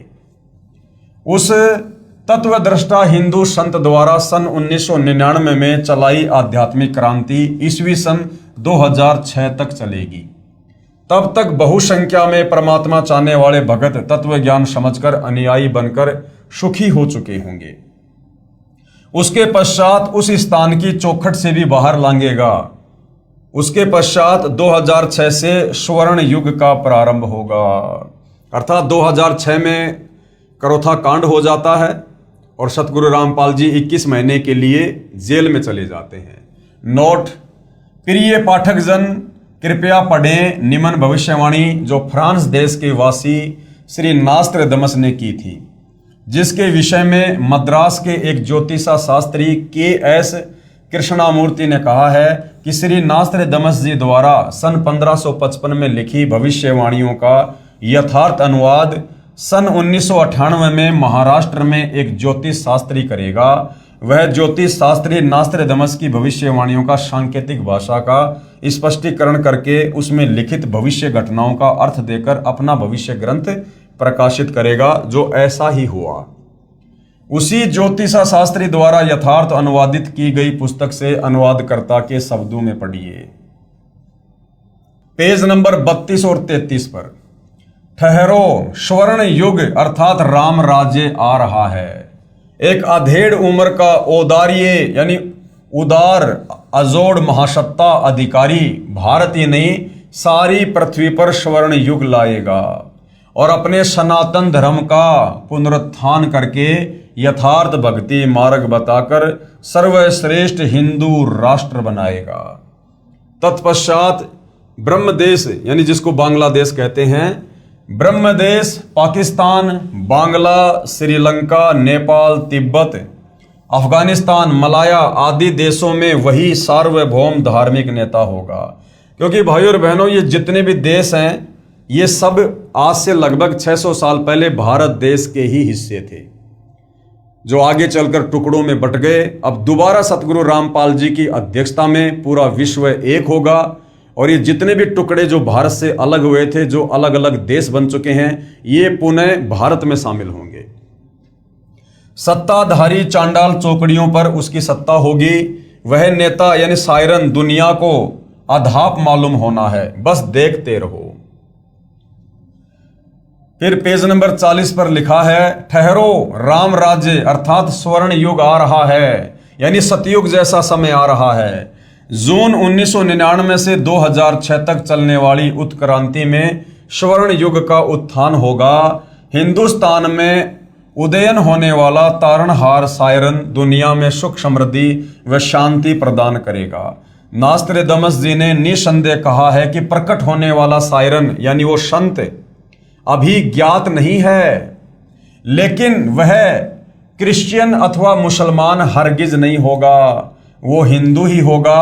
और मैं नास्त्रदमस उसका अभी छाती ठोककर गर्व करता हूं, क्योंकि उस दिव्य स्वतंत्र सूर्य सायरन का उदय होते ही सारे पहले वाले विद्वान कहलाने वाले महान नेताओं को निष्प्रभ होकर उनके सामने नम्र बनना पड़ेगा।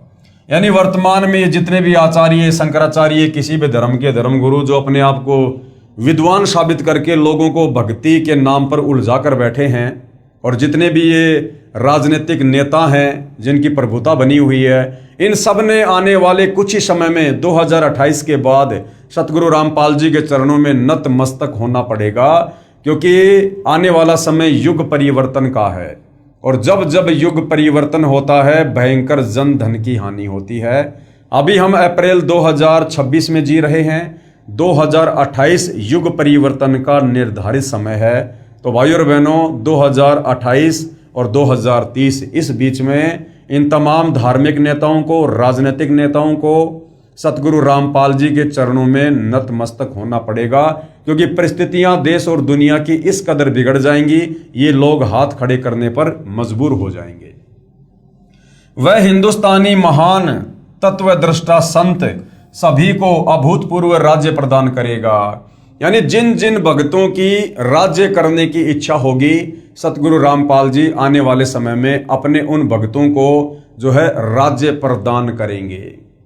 वह समान कायदा, समान नियम बनाएगा, यानी सबके लिए एक जैसा नियम होगा, एक नया संविधान बनेगा। भक्ति संविधान के अनुसार पूरा विश्व चलेगा।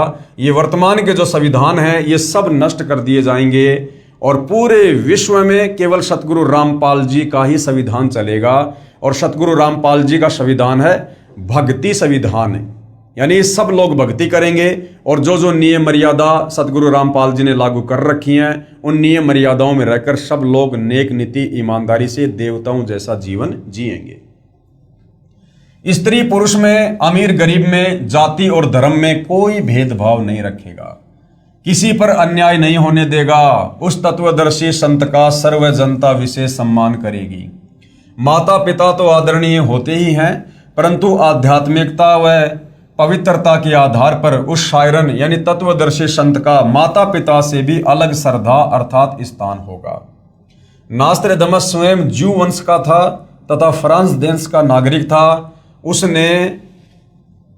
उसने क्रिश्चियन धर्म स्वीकार कर रखा था, यानी जो नास्त्रडम था वो ईसाई था, वो क्रिश्चियन था।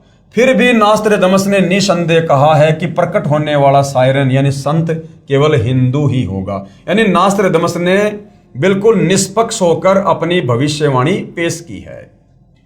आगे पेज नंबर 41 पर सभी को समान कायदा, नियम, अनुशासन पालन करवाकर सत्य पथ पर लाएगा, यानी सच्ची भक्ति पर लाएगा। मैं नास्त्रडमस एक बात निर्विवाद सिद्ध करता हूं, वह शायरन अर्थात धार्मिक नेता अर्थात सतगुरु रामपाल जी नया ज्ञान आविष्कार करेगा।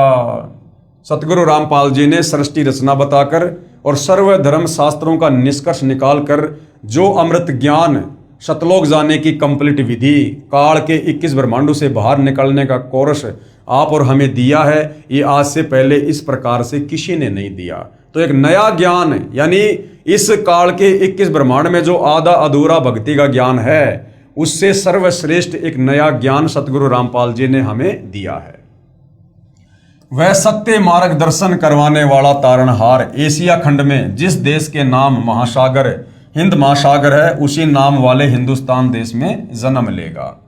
अब ये भविष्य वक्ता होते हैं भाइयों और बहनों, इन्हें नहीं पता होता है कि परमात्मा जी जब संत रूप में धरती पर आते हैं तो वो जन्म लेते हैं या फिर वो प्रकट होते हैं। तो उन्होंने अपनी साधारण भाषा में यहाँ पर जन्म लेना लिखा है।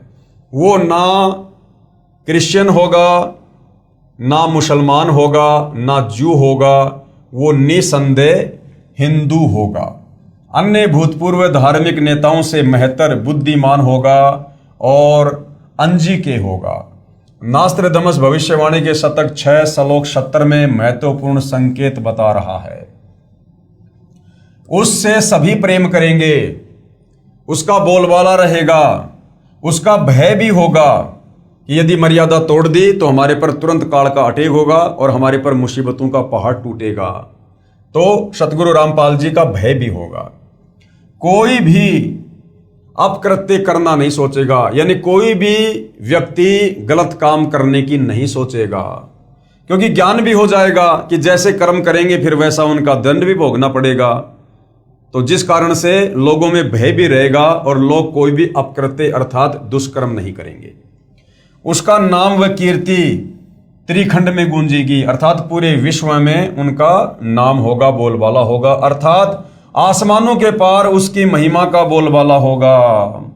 देवी देवता भी इस समय धरती पर मनुष्य जन्म प्राप्त करने के लिए परमात्मा से अरदास करेंगे, क्योंकि ऐसा सुअवसर युगों युगों बाद नसीब होता है। और देवलोक में बैठे देवता लोग उस देव शरीर में मुक्ति प्राप्त नहीं कर सकते। इसलिए वो भी परमात्मा से यही अर्ज करेंगे कि हे परमात्मा, वर्तमान में इस पृथ्वी पर ऐसा स्वर्णिम युग चल रहा है, भक्ति का प्राइम टाइम चल रहा है, वो देवता भी मनुष्य जन्म प्राप्ति के लिए परमेश्वर से अर्ज करेंगे। अर्थात आसमानों के पार उसकी महिमा का बोलबाला होगा। ऊपर देवलोक में भी सतगुरु रामपाल जी परमेश्वर जी की दिन रात चर्चा हुआ करेगी। अब तक अज्ञान निंद्रा में गाड़े सोए हुए समाज को तत्व ज्ञान की रोशनी से जगाएगा।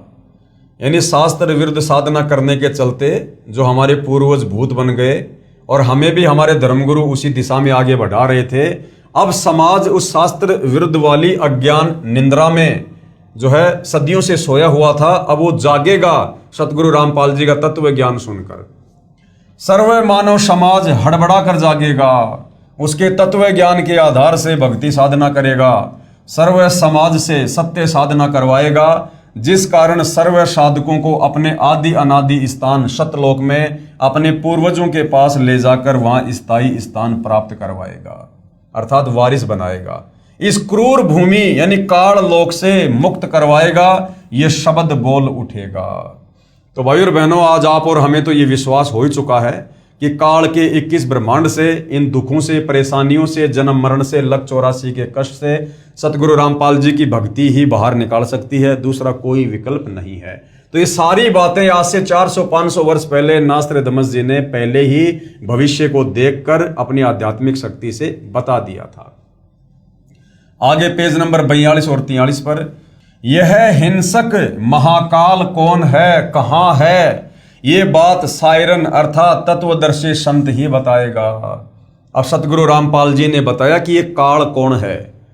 आज से पहले तो लोगों को यह भी नहीं पता था कि ब्रह्मा जी के माता पिता कौन हैं, श्री ब्रह्मा विष्णु महेश के माता पिता कौन हैं, दुर्गा का पति कौन है। हम दुर्गा को माता कहकर बुलाते हैं, नवरात्रे करते हैं, शेरा वाली माता, दुर्गा माता, लेकिन आज तक किसी को यह नहीं पता था कि उसका पति कौन है। बिना पति की वो माता कैसे होगी, 16 श्रृंगार क्यों करती है, मांग में सिंदूर क्यों भरती है।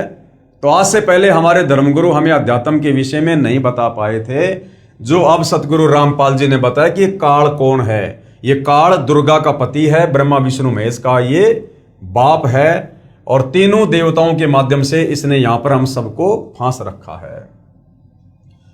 वह महाकाल कौन है, कहां है, ये बात सायरन अर्थात तत्वदर्शी संत ही बताएगा। उस क्रूर चंद्र से वह सायरन ही मुक्त करवाएगा, यानी काल से वही तत्वदर्शी संत मुक्त करवाएगा। सायरन अर्थात तत्वदर्शी संत के कारगिर्द में इस भूतल की पवित्र भूमि पर हिंदुस्तान में स्वर्ण युग का अवतरण होगा, अर्थात सतयुग जैसा समय होगा। फिर वह पूरे विश्व में फैलेगा। उस विश्व नेता और उसके सद्गुणों की उसके बाद भी महिमा गाई जाएगी, यानी सतगुरु रामपाल जी के वापस सतलोक जाने के बाद भी सदियों तक उनकी महिमा यहां पर गाई जाएगी। उसके मन की शालीनता, विनम्रता, उदारता का इतना रेलपेल बोलबाला होगा कि इससे पहले नमूद किए हुए शतक 6 श्लोक 70 के आखिरी पंक्ति में किया हुआ उल्लेख कि अपना शब्द खुद ही बोल उठता है, और शायरन की ही जुबान बोल रही है कि शायरन अपने बारे में बस 3 ही शब्द बोलता है, एक, विजयी और ज्ञाता, अर्थात उसके सिवाय उसके बराबर दूसरा और पृथ्वी पर कोई नहीं होगा। जैसे कहते हैं ना, एकम अद्वितीयम, यानी सतगुरु रामपाल जी के बराबर, उनके समकक्ष पृथ्वी पर दूसरा कोई नहीं होगा। और विजयी यानी उनको कोई भी पराजय नहीं कर सकता इस 21 ब्रह्मांड में, वो विजयी ही रहेंगे। और ज्ञाता, उनके बराबर ज्ञानी, सर्वज्ञ और कोई नहीं होगा। जैसे हम सतगुरु रामपाल जी को जगत गुरु कहते हैं। इसके साथ और विशेषण ना चिपकाएं, मुझे मंजूर नहीं होगा। ये पृष्ठ 42 वाला 4 उल्लेखवाणी शतक 6 श्लोक 71 है। हिंदू शायरन अपने ज्ञान से दैप्तीयमान उत्तुंग ऊंचा स्वरूप का विधान यानी तत्व ज्ञान फिर से बिना शर्त उजागर करवाएगा। ये अंग्रेजी में लिखा है, siren will be chief of the world loved feared and unchallenged, और मानवीय संस्कृति निर्धोक संवारेगा, यानी लोगों की जो वृत्ति गिर चुकी है, मानसिक स्तर गिर चुका है, उसे सतभक्ति के द्वारा पुनः ऊंचाइयों पर लेकर जाएगा, लोगों को असल में इंसान बनाएगा, इसमें संदेह नहीं। अभी किसी को मालूम नहीं, यानी ये सन 1555 के आसपास की बातें हैं, इसलिए नास्त्रदमस जी कह रहे हैं कि अभी वर्तमान में उस संत के विषय में किसी को कुछ नहीं पता। लेकिन अपने समय पर जैसे नरसिंह अचानक प्रकट हुआ था, भगत प्रहलाद को बचाने के लिए जैसे नरसिंह भगवान अचानक से खंबे से प्रकट हुए थे, ऐसे ही नास्त्रदमस जी कह रहे हैं जब वो समय आ जाएगा, यानी वर्तमान समय के लिए उन्होंने भविष्यवाणी की है, लेकिन अपने समय पर जैसे नरसिंह अचानक प्रकट हुआ था, ऐसे ही वह विश्व महान नेता ग्रेट सायरन अपने तर्क शुद्ध अचूक आध्यात्मिक ज्ञान और भक्ति तेज से विख्यात होगा। जैसे वर्तमान समय में यदि सत्य ज्ञान को लेकर, शास्त्र अनुकूल ज्ञान को लेकर, शास्त्रों वाले ज्ञान को लेकर अगर किसी संत की चर्चा होती है तो केवल सतगुरु रामपाल जी की होती है, और आने वाले कुछ ही वर्षों में पूरे विश्व में उनका बोलबाला होगा। मैं नास्त्रदमस अचंभित हूं, मैं ना उनके देश जहां से अवतरित होगा अर्थात सतलोक देश को तथा ना उसको जानता हूं, मैं उसे सामने देख भी रहा हूं। अब देखिए भाई और बहनों, कितनी गहरी और कितनी बड़ी बात बोली है। जो भाई बहन नादानी में ये कह देते हैं कि हमारे गुरुजी तो कबीर जी के द्वारा भेजे गए संत हैं, हमारे गुरुदेव तो कबीर जी के अवतार हैं, उनको तो कबीर जी ने सतलोक से भेजा है, जबकि नास्त्रदमस जी क्या कह रहे हैं? नास्त्रदमस जी कह रहे हैं मैं ना उसके देश को जानता हूं। कौन सा देश? जहां से अवतरित होगा, जहां से वो नीचे उतर के आएगा, अर्थात सतलोक देश, यानी सतलोक से चलकर सतगुरु रामपाल जी स्वयं ही आए हैं। ये कोई कबीर जी का अवतार नहीं है, ये स्वयं कबीर जी ही हैं।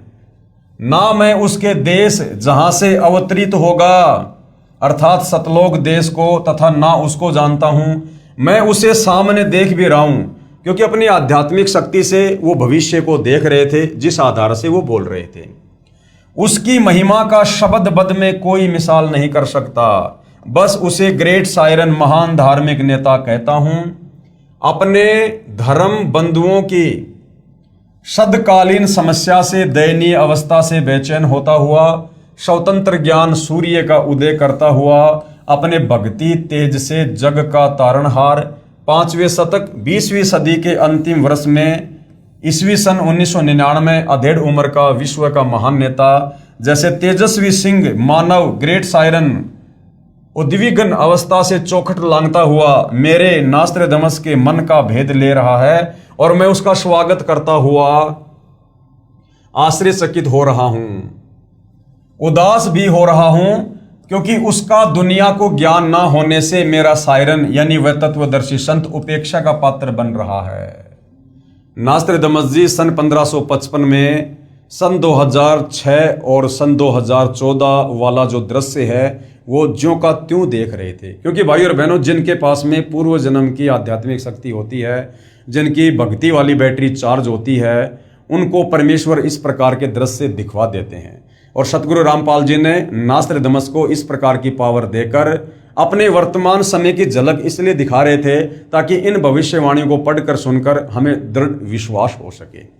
तो नास्त्रदमस जी वर्तमान समय को देख रहे थे कि भाई 2006 में एक कांड होगा, फिर 2014 में कांड होगा, और जो धार्मिक नेता है, जो संत है, वो दुनिया में उपेक्षा का पात्र बनेगा, अर्थात दुनिया उनकी निंदा करेगी, अनजाने में, नादानी में, उनको ना जानकर, उनके ज्ञान को ना सुनकर।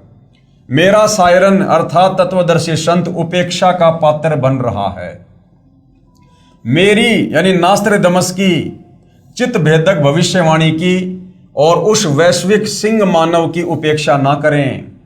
नास्त्रदमस जी कह रहे हैं उस महान तत्वदर्शी संत की कोई उपेक्षा ना करे, उसके विषय में कोई अपशब्द ना कहे, निंदा ना करे। उसके प्रकट होने पर तथा उसके तेजस्वी तत्व ज्ञान रूपी सूर्य उदय होने से आदर्शवादी श्रेष्ठ व्यक्तियों का पुनरुत्थान तथा स्वर्ण युग का प्रभात शतक 6 में आज ईस्वी सन 1555 से 450 वर्ष बाद अर्थात 2006 में 1555 प्लस 450 वर्ष अर्थात 2005 के पश्चात अर्थात 2006 में शुरुआत होगी। अर्थात 2006 में क्रोथा कांड हुआ था और सतगुरु रामपाल जी जो है एक प्रकार से निंदा के पात्र हुए उन्हें नादान लोगों के द्वारा। इस कृतार्थ शुरुआत का मैं नास्त्रदमस दृष्टा हो रहा हूं, यानी उस समय वो अपनी आंखों से देख रहा था। पेज नंबर 44, 45, 46 नास्त्रदमस शतक 1 श्लोक 50 में फिर प्रमाणित कर रहा है कि 3 ओर से सागर से घिरे द्वीप हिंदुस्तान देश में उस महान संत का जन्म होगा। उस समय तत्व ज्ञान के अभाव से अज्ञान अंधेरा होगा, नैतिकता का पतन होकर हाहाकार मचा होगा। वह सायरन यानी धार्मिक नेता, तत्वदर्शी संत गुरुवर अर्थात गुरु जी को वर अर्थात श्रेष्ठ मानकर अपनी साधना करेगा, क्योंकि गुरु से ही हमें ज्ञान प्राप्त होता है। गुरुर ब्रह्मा गुरुर विष्णु गुरुर देवो महेश्वर है, गुरुर साक्षात पार ब्रह्म तस्मै श्री गुरुवे नमः। तो नास्त्रदमस जी कह रहे हैं कि जो तत्वदर्शी संत होगा, जो ग्रेट सायरन होगा, वो गुरु को सर्वश्रेष्ठ महत्व देते हुए भक्ति करेगा और करवाएगा।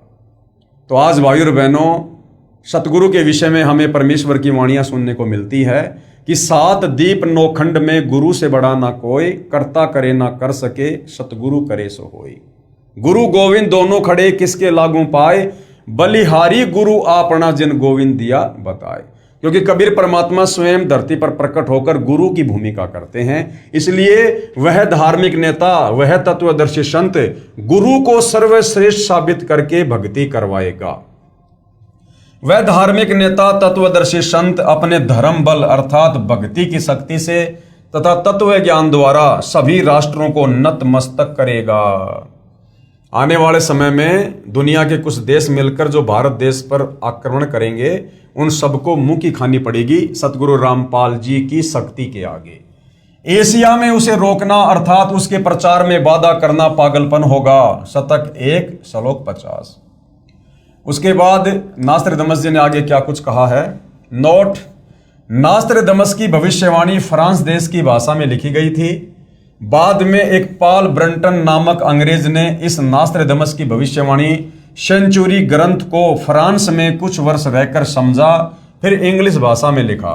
उसने गुरुवार शब्द को बृहस्पति यानी गुरुवार अर्थात थर्सडे जानकर लिख दिया कि वह अपनी पूजा का आधार बृहस्पतिवार को बनाएगा। वास्तव में गुरुवार शब्द है जिसका अर्थ है सर्व गुरुओं में जो एक तत्व ज्ञाता अर्थात श्रेष्ठ है तथा गुरु को मुख्य मानकर साधना करना होता है। वेद भाषा में बृहस्पति का भावार्थ सर्वोच्च स्वामी अर्थात परमेश्वर, दूसरा अर्थ बृहस्पति का जगत गुरु भी होता है। जगत गुरु तथा परमेश्वर भी बृहस्पति का ही बोधक है। वह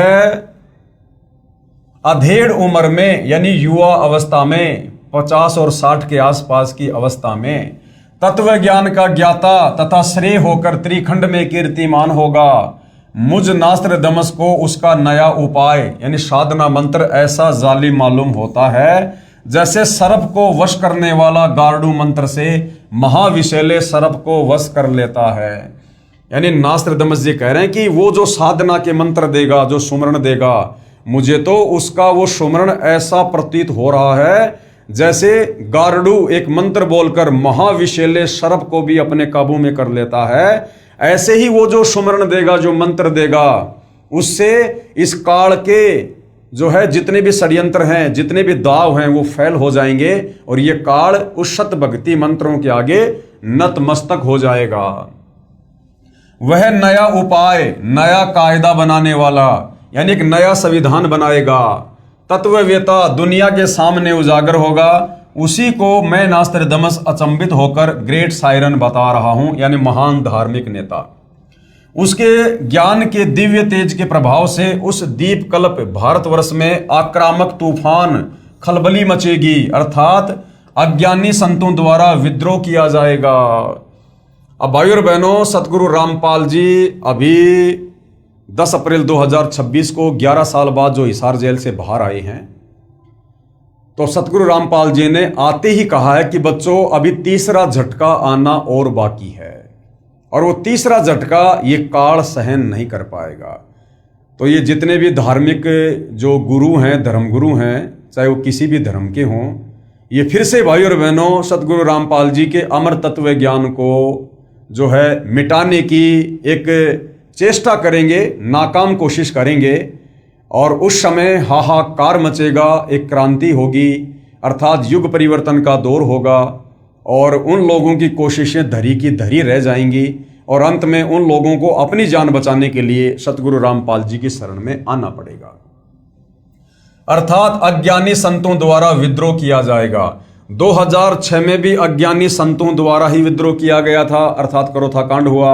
2014 में भी अज्ञानी संतों द्वारा ही विद्रोह किया गया था, अर्थात 2014 का बरवाला कांड हुआ। उसको शांत करने का उपाय भी उसी को मालूम होगा। जैसे जालिम सर्पनी को वश किया जाता है, वह सिंह के समान शक्तिशाली व तेज पुंज व्यक्तित्व का होगा। कौन? तत्वदर्शी संत, तेज पुंज व्यक्तित्व का। आप और हम नित्य नियम में पढ़ते हैं, धन सतगुरु उपदेश देवा 84 ब्रह्मेट ही, और तेज पुंज अन्य दे दर कर इस विध हमको भेंट ही। तो नास्त्रदामस जी सतगुरु रामपाल जी के विषय में कह रहे हैं कि वो तेज पुंज व्यक्तित्व का धनी होगा, उसका शरीर हाड़ मांस से बना नहीं होगा, वो तेज पुंज व्यक्तित्व का धनी होगा, अर्थात स्वयं वो परमात्मा ही होगा। यह मैं नास्त्रदामस स्पष्ट शब्दों में बता रहा हूं कि वह कुंडलिनी शक्ति धारण किए हुए हैं। अब परमेश्वर को कुंडलिनी शक्ति धारण करने की जरूरत नहीं है, ये तो सर्व सिद्धियों से परिपूर्ण है, सर्वशक्तिमान परमात्मा है। आदरणीय गरीबदास जी कहते हैं, गरीब सब पदवी के मूल हैं, सकल सिद्धि हैं तीर, और दास गरीब सतपुरुष भजो अविगत कला कबीर। इस कबीर परमेश्वर सतगुरु रामपाल जी की सत भक्ति से जो मर्यादा में रहकर करता है, उस भगत में ही 24 सिद्धियां आ जाती हैं। तो सतगुरु रामपाल जी तो सिद्धियों के स्वामी हैं। आगे स्पष्ट शब्द ये है कि जिस समय वह सायरन अर्थात वो तत्वदर्शी संत जिस महासागर में दीप कल्प है, उसी देश के नाम पर महासागर भी है। जैसे हिंद महासागर है, तो हिंद महासागर के नाम पर हमारे देश का नाम है हिंदुस्तान।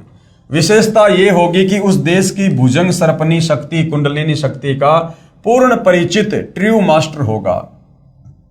वह सायरन अर्थात महान धार्मिक नेता, उदार मत वाला, कृपालु, दयालु, दैप्तीयमान, सनातन साम्राज्य अधिकारी, आदि पुरुष, सत्य पुरुष का अनुयायी होगा।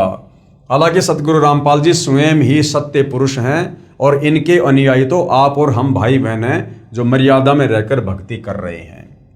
उसकी सत्ता सार्वभौम होगी, यानी हर देश में उनका शासन होगा। उसकी महिमा, उपाय, गुरु श्रद्धा, गुरु भक्ति अर्थात गुरु बिना कोई साधना सफल नहीं होती, इस सिद्धांत को दृढ़ करेगा। तत्व ज्ञान का सत्संग करके प्रथम अज्ञान निंद्रा में सोए अपने धर्म बंधुओं यानी हिंदुओं को जागृत करके अंधविश्वास के आधार पर साधना कर रहे श्रद्धालुओं को शास्त्र विधि रहित साधना का बुर्का फाड़कर गूढ़ गहरे ज्ञान अर्थात तत्व ज्ञान का प्रकाश करेगा। यानी सबसे पहले वो हिंदुस्तान में रहने वाले हिंदुओं को इस तत्व ज्ञान से परिचित करवाएगा, क्योंकि भाई और बहनों इस तत्व ज्ञान का आधार है चारों वेद और गीता। और चारों वेद और गीता ये हिंदुओं ने अपने ग्रंथ समझ लिए, जबकि ये ग्रंथ तो पूरे विश्व के मानव के लिए हैं। जिस समय चारों वेदों को बोला गया, लिखा गया, उस समय धरती पर कोई धर्म नहीं था, ये पूरे मानव समाज के लिए थे। और जिस समय महाभारत के समय लगभग 5000 साल पहले गीता जी का ज्ञान बोला गया, उस समय भी धरती पर कोई धर्म नहीं था। ये गीता का ज्ञान सर्व मानव समाज के लिए है। परंतु आगे चलकर काल प्रेरणा से इन ग्रंथों को भी लोगों ने अपने अपने हिसाब से बांट लिया, और ये चारों वेद और गीता हिंदुओं के अपने हाथ में आ गए कि भाई चारों वेद और गीता हिंदुओं की हैं। तो सर्वप्रथम भारत देश में, हिंदुस्तान में हिंदुओं की संख्या ज्यादा होने के कारण वह तत्वदर्शी संत हिंदुओं को ही आध्यात्मिक ज्ञान से रूबरू करेगा, अर्थात उनको जगाएगा, अपने सनातन धर्म का पालन करवाकर समृद्ध शांति का अधिकारी बनाएगा। तत्पश्चात उसका तत्व ज्ञान संपूर्ण विश्व में फैलेगा। एक होता है भाई और बहनों सनातन, एक होता है आदि सनातन। सतगुरु रामपाल जी का जो धर्म है, जो मार्ग है, वो आदि सनातन है। सनातन का मतलब होता है चारों वेदों के अनुसार जो भक्ति साधना होती है उसे सनातन धर्म कहते हैं। और चारों वेदों से ऊपर जो पांचवा वेद है, सूक्ष्म वेद, जिसको स्वयं कबीर परमात्मा ही तत्वदर्शी संत के रूप में प्रकट होकर बोलते हैं, समझाते हैं कबीर वाणियों के माध्यम से। तो कबीर परमेश्वर जी का जो मानव धर्म है वो आदि सनातन धर्म है। तो आने वाले समय में विश्व में आदि सनातन धर्म ही रहेगा, बाकी सारे धर्म सतगुरु रामपाल जी के आदि सनातन में मिल जाएंगे। हिंदू, मुस्लिम, सिख, ईसाई, जैन, यहूदी, बौद्ध, मंगोली, जितने भी 2-4 हजार धर्म देश और दुनिया में हैं, वो सारे के सारे सतगुरु रामपाल जी के आदि सनातन धर्म में विलीन हो जाएंगे। तत्पश्चात उसका तत्व ज्ञान संपूर्ण विश्व में फैलेगा। उस महान तत्वदर्शी संत के ज्ञान की कोई भी बराबरी नहीं कर सकेगा, अर्थात उसका कोई भी सानी नहीं होगा। उसके गूढ़ ज्ञान, तत्व ज्ञान के सामने सूर्य का तेज भी कम पड़ेगा। इसलिए मैं नास्त्रेदमस वैश्विक सिंह महामानव इतना महान होगा कि मैं उसकी महिमा को शब्दों में नहीं बांध पाऊंगा। मैं नास्त्रेदमस उस ग्रेट सायरन को देख रहा हूं। और भाइयों और बहनों, ऐसे महान महामानव महापुरुष ग्रेट सायरन सतगुरु रामपाल जी की महिमा करने का और उनकी सत भक्ति करने का आप और हमें सर्वप्रथम मौका मिला है। तो भाइयों और बहनों, ये बड़े सौभाग्य की बात है। उपरोक्त विवरण का भावार्थ है कि उस विश्व नेता को 50 वर्ष की उम्र में तत्व ज्ञान शास्त्रों में प्रमाणित होगा, अर्थात वह 50 वर्ष की उम्र में सन 2001 में सर्व धर्मों के शास्त्रों को पढ़कर उसका ज्ञाता तत्व ज्ञानी होगा। ये तो पहले से ही सर्व शास्त्रों के ज्ञाता हैं, क्योंकि सतगुरु रामपाल जी ने सन 2001 में जो समय उन्होंने पहले निर्धारित किया हुआ था, उस आधार से 2001 में सतगुरु रामपाल जी ने सर्व धर्मों के धर्म शास्त्रों को देखा और पढ़ा। अन्यथा भाइयों और बहनों, सतगुरु रामपाल जी को किसी भी धर्म के धर्म शास्त्रों को पढ़कर ज्ञान प्राप्त करने की आवश्यकता नहीं है, क्योंकि 2001 से पहले भी सतगुरु रामपाल जी जगत गुरु थे। भगत उन्हें जगत गुरु कहा करते थे, बंदी छोड़ कहा करते थे। और जगत गुरु उसी को कहते हैं जो पूरे विश्व को ज्ञान दे, और पूरे विश्व को वही ज्ञान दे सकता है जिसको पूरे विश्व के धर्म ग्रंथों का ज्ञान हो। तो 2001 में तो मात्र हम भाई बहनों को धर्मशास्त्रों से परिचित करवाने के लिए सतगुरु रामपाल जी ने ये धर्मशास्त्र खोल खोल कर दिखाने शुरू किए हैं। अन्यथा सन 1994 से सतगुरु रामपाल जी आदरणीय गरीबदास जी के 5वें सूक्ष्म वेद सदग्रंथ साहिब से ही सत्संग कर रहे हैं, सदग्रंथ साहिब का खुलासा कर रहे थे। जो सदग्रंथ साहिब आज से 300 साल पहले आदरणीय गरीबदास जी ने लिखवाया था, उस सदग्रंथ साहिब में 24,000 वाणियां हैं, और वो 24,000 वाणियां पूरे विश्व की भाषाओं के शब्दों से लिपिबद्ध हैं। अब भाइयों और बहनों, सन 1994 से सतगुरु रामपाल जी पूरे विश्व की भाषाओं से परिपूर्ण सदग्रंथ साहिब का खुलासा कर रहे हैं। तो सोचिए, क्या सतगुरु रामपाल जी 2001 में शास्त्रों को देखकर उनका अध्ययन करके हमें समझाएंगे? अर्थात सतगुरु रामपाल जी सर्वज्ञ हैं। ये सर्व भाषाओं के और सर्व जीवों की भाषाओं के भी ये सतगुरु रामपाल जी ज्ञाता हैं। तो ये स्वयं कबीर परमेश्वर हैं। यहाँ परमात्मा वर्तमान परिस्थितियों के अनुसार आप और हमें समझाते हुए इस प्रकार की लीला करते हैं।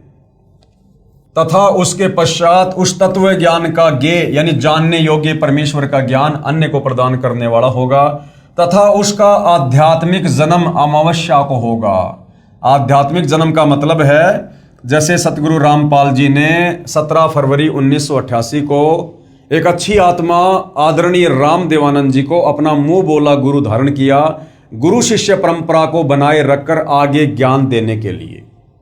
तो सतगुरु रामपाल जी ने जिस दिन आदरणीय गरीबदास जी के 12वें पंथ में प्रवेश करना था और एक मुंह बोला गुरु धारण करना था, तो उस नाम दीक्षा वाले दिन को यहाँ पर आध्यात्मिक जन्म की संज्ञा दी गई है, जो कि अमावस्या को होगा। उस समय उसकी आयु युवा अर्थात 16, 20, 25 वर्ष की नहीं होगी, वह प्रौढ़ होगा, यानी 40 के आसपास होगा। तथा जब वह प्रसिद्ध होगा तब उसकी आयु 50 से 60 साल के मध्य होगी। यानी जब प्रथम बार करोथा कांड हुआ 2006 में, सतगुरु रामपाल जी विशेषकर हरियाणा और भारत में चर्चा में आए, उस समय उनकी उम्र 50 से 60 के बीच में थी, अर्थात 55 वर्ष थी। आगे पेज नंबर 46 और 47। नास्त्रदमस कहता है कि निसंदेह विश्व में श्रेष्ठ तत्वज्ञाता ग्रेट सायरन के विषय में मेरी भविष्यवाणी के शब्दाशब्द को किसी नेताओं पर जोड़कर तर्क वितर्क करके देखेंगे तो कोई भी खरा नहीं उतरेगा।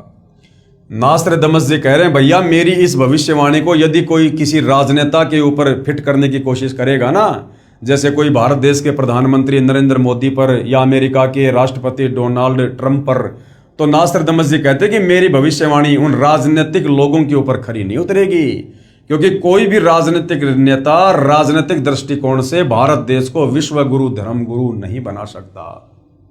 मैं नास्त्रदमस छाती ठोककर शब्दाशब्द कह रहा हूं, मेरा सायरन का कर्तृत्व और उसका गूढ़ गहरा ज्ञान यानी तत्व ज्ञान ही सबकी खाल उतारेगा।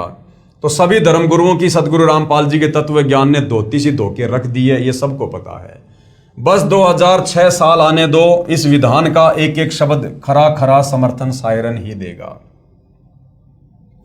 आगे पेज नंबर 52 पर नास्त्रदमस ने अपनी भविष्यवाणी में कहा है कि 21वीं सदी के प्रारंभ में यानी सन 2001 से दुनिया के क्षितिज पर सायरन का उदय होगा। जो भी बदलाव होगा वह मेरी नास्त्रदमस की इच्छा से नहीं बल्कि सायरन की आज्ञा से, नियति की इच्छा से सारा बदलाव होगा। यानी वर्तमान समय की जो कमान है वो सतगुरु रामपाल जी के हाथ में है। जो भी बदलाव आने वाले समय में युग परिवर्तन के दौर पर होंगे या वर्तमान में हो रहे हैं वो सतगुरु रामपाल जी की मर्जी से हो रहे हैं। उसमें से नया बदलाव मतलब हिंदुस्तान सर्वश्रेष्ठ राष्ट्र होगा। पूरे विश्व में हिंदुस्तान सर्वश्रेष्ठ देश होगा और कई सदियों से ना देखा ऐसा हिंदुओं का सुख साम्राज्य दृष्टिगोचर होगा। उस देश में पैदा हुआ धार्मिक संत ही तत्वदृष्टा तथा जग का तारणहार जगत वेता होगा। एशिया खंडों में रामायण महाभारत आदि का ज्ञान जो हिंदुओं में प्रचलित है उससे भी भिन्न आगे का ज्ञान उस तत्वदर्शी संत का होगा। यानी जो ज्ञान हमारे चारों वेदों में और गीता जी में नहीं है वो तत्व ज्ञान, वो 5वें वेद सूक्ष्म वेद का ज्ञान सतगुरु रामपाल जी ने आज भगत समाज को दिया है। वह सत्य पुरुष का अनुयायी होगा, अर्थात वह स्वयं ही सत्य पुरुष होगा, अनुयायी नहीं। वह एक अद्वितीय संत होगा, यानी उनके बराबर और कोई धार्मिक संत नहीं होगा। Page number 74। बहुत सारे संत नेता आएंगे और जाएंगे, सभी परमात्मा के द्रोही तथा अभिमानी होंगे। मुझे यानी नास्त्रदमस को आंतरिक साक्षात्कार उस शायरन का हुआ है। नास्त्रदमस ने कहा है कि उस महान हिंदू धार्मिक नेता को न पहचान कर उस पर राष्ट्रद्रोह का भी आरोप लगाया जाएगा। अब भाई और बहनों यहां पर थोड़ा सा विरोधाभास है, क्योंकि सतगुरु रामपाल जी ने सन 2014 तक, जब तक बरवाला कांड नहीं हुआ था और वे हिसार जेल में नहीं गए थे, उस समय तक सतगुरु रामपाल जी ने जो ज्ञान गंगा पुस्तक भगत समाज को दी थी, उस ज्ञान गंगा पुस्तक में ये इस प्रकार की बातें नहीं लिखी हुई है कि उन पर राष्ट्रद्रोह का अर्थात देशद्रोह का मुकदमा लगेगा। सन 2014 बरवाला कांड हुआ, सतगुरु रामपाल जी पर देशद्रोह का मुकदमा लगा। उसके बाद सतगुरु रामपाल जी के भक्तों ने इस पुस्तक में इस प्रकार का ये जो संस्करण है वो जोड़ा है कि सतगुरु रामपाल जी पर देशद्रोह का मुकदमा लगेगा, जबकि नास्त्रदमस की मूल भविष्यवाणी में इस प्रकार का जिक्र कहीं नजर नहीं आता है। मुझे यानी नास्त्रदमस को दुख है कि वह महान धार्मिक नेता सायरन उपेक्षा का पात्र बनाया जाएगा, परंतु हिंदुस्तान का हिंदू संत आगामी अंधकारी भक्ति ज्ञान के अभाव से अंधे प्रलयकारी स्वार्थवश भाई भाई को मार रहा है, बेटा बाप से विमुख है, हिंदू हिंदू का शत्रु है, मुसलमान मुसलमान का दुश्मन बना है। धुंधुकारी यानी माया की दौड़ में बेसब्रे समाज यानी जगत को नया प्रकाश देने वाला सर्वश्रेष्ठ जगत जेता धार्मिक विश्व नेता की अपनी उदासी के सिवा और कोई अभिलाषा नहीं होगी। यानी वर्तमान में जो माया की हवस लोगों में जाग उठी है, पैसों के अलावा स्वार्थ के अलावा दुनिया को कुछ भी दिखाई नहीं दे रहा, जिस कारण से ना आपस में भाई भाई का प्यार रहा, ना बाप बेटे में कोई मर्यादा रही, ना भाई बहन का कोई प्यार रहा। तो तो कहते हैं कि वो शायरन, वो तत्वदर्शी संत अपने ज्ञान के प्रभाव से लोगों को अपनी शरण में लेकर इस माया की दौड़ में दौड़ रहे व्यक्तियों को शांति प्रदान करेगा। अर्थात उनको समझ आएगा कि भैया ये काल का 21 ब्रह्मांड है, ये खोकापुर है, और यहाँ पर तुम्हारे को धोखा देने के लिए झूठा सुख काल ने दिया हुआ है। ये काल ने 21 ब्रह्मांड तप करके प्रदान किए हैं। तुम यहाँ से सुई की नोक भी सतलोक लेकर नहीं जा सकते, ना मरने के बाद में तुम नरक में लेके जा सकते, ना लक 84 योनि में लेके जा सकते। तो फिर किस लिए दौड़ रहे हो, किस लिए भाग रहे हो? जो काम करना चाहिए था परमात्मा की प्राप्ति के लिए सत भक्ति वाला, वो काम तुम शुरू भी नहीं कर रहे। तो इस प्रकार से तत्व ज्ञान देकर और फिर सत भक्ति मंत्र देकर जो है लोगों को वो शांत करेगा, लोगों के मन की अभिलाषाओं को शांत करेगा। अर्थात मानव उद्धार के लिए चिंता के अतिरिक्त कुछ भी स्वार्थ नहीं होगा। तो भाई और बहनों, वर्तमान में हम देख रहे हैं कि परमार्थ के लिए, परमार्थ क्या है? आप और हम आत्माओं को सतलोक भेजना, हमारी मुक्ति, ये सबसे बड़ा परमार्थ है। तो वर्तमान में परमार्थ के लिए निस्वार्थ भाव से यदि इस धरती पर कोई धार्मिक नेता यदि इतना संघर्ष कर रहा है तो केवल सतगुरु रामपाल जी हैं। अर्थात मानव उद्धार के लिए चिंता के अतिरिक्त, यानी लोगों के मोक्ष की चिंता के अलावा उनका कुछ भी स्वार्थ नहीं होगा, ना कोई अभिमान होगा। ये मेरी भविष्यवाणी की गौरव की बात होगी कि वास्तव में वह तत्वदर्शी संत संसार में अवश्य प्रसिद्ध होगा। उसके द्वारा बताया गया ज्ञान सदियों तक छाया रहेगा। वह संत आधुनिक वैज्ञानिकों की आंखें चक्काचौंध करेगा। यानी आने वाले समय में ऐसे ऐसे प्राकृतिक परिवर्तन होंगे जो सतगुरु रामपाल जी के आशीर्वाद से होंगे। ये विज्ञान भी दांतों तले उंगली दबाएगी। ऐसे आध्यात्मिक चमत्कार करेगा कि वैज्ञानिक भी आश्चर्य में पड़ जाएंगे। जैसे ऐसे ऐसे लोग सतगुरु रामपाल जी की शरण में आकर पुनर्जीवन प्राप्त करके भक्ति कर रहे हैं, जिनको डॉक्टरों ने, बड़े बड़े हॉस्पिटल ने मना कर दिया था कि भैया अब आगे आपका जीवन शेष नहीं है, धरती पर कोई भी शक्ति आपको नहीं बचा सकती। और वही लोग सतगुरु रामपाल जी की शरण में आकर उसके बाद फुदकते फुदकते अपना सर्व कार्य कर रहे हैं। और जब वापस जाकर डॉक्टरों को रिपोर्ट दिखाते हैं तो डॉक्टर भी आश्चर्यचकित हो जाते हैं कि भाई आपके ऊपर तो किसी परम शक्ति का हाथ है, अन्यथा आपका जीवित रहना तो नामुमकिन था। उसका सर्व ज्ञान शास्त्र प्रमाणित होगा। मैं नास्त्रदमस कहता हूं कि बुद्धिवादी व्यक्ति उसकी उपेक्षा ना करे। अर्थात भैया उनको कोई छोटा समझने का प्रयास ना करे, उनकी निंदा ना करे, उनको हल्के में ना ले, उसे छोटा ज्ञान दीप ना समझे, कोई छोटा मोटा संत महात्मा ना समझे सतगुरु रामपाल जी को। और क्या कह रहे हैं आगे नास्त्रदमस जी, बहुत ही महत्वपूर्ण बात है। उस तत्ववेता यानी उस तत्व ज्ञानी महामानव सायरन को सिंहास नस्त करके, यानी सिंहासन पर बैठा के, विराजमान करके, यानी आसन पर बैठाकर उसको आराध्य देव मानकर, आराध्य देव यानी अपना इष्ट देव, अपना परमेश्वर, अपना भगवान मानकर, कबीर देव मानकर पूजा करें। वह आदि पुरुष का अनुयायी दुनिया का तारणहार होगा। यहां से इस अनुयायी शब्द को हटा दीजिए, क्योंकि नास्त्रदमस जी जो है वो तत्व ज्ञान से परिचित नहीं थे। आज हमें गुरुदेव ने तत्व ज्ञान से परिचित करवा दिया है, इसलिए हम यही कहेंगे कि वह आदि पुरुष दुनिया का तारणहार होगा, दुनिया को मोक्ष प्रदान करेगा।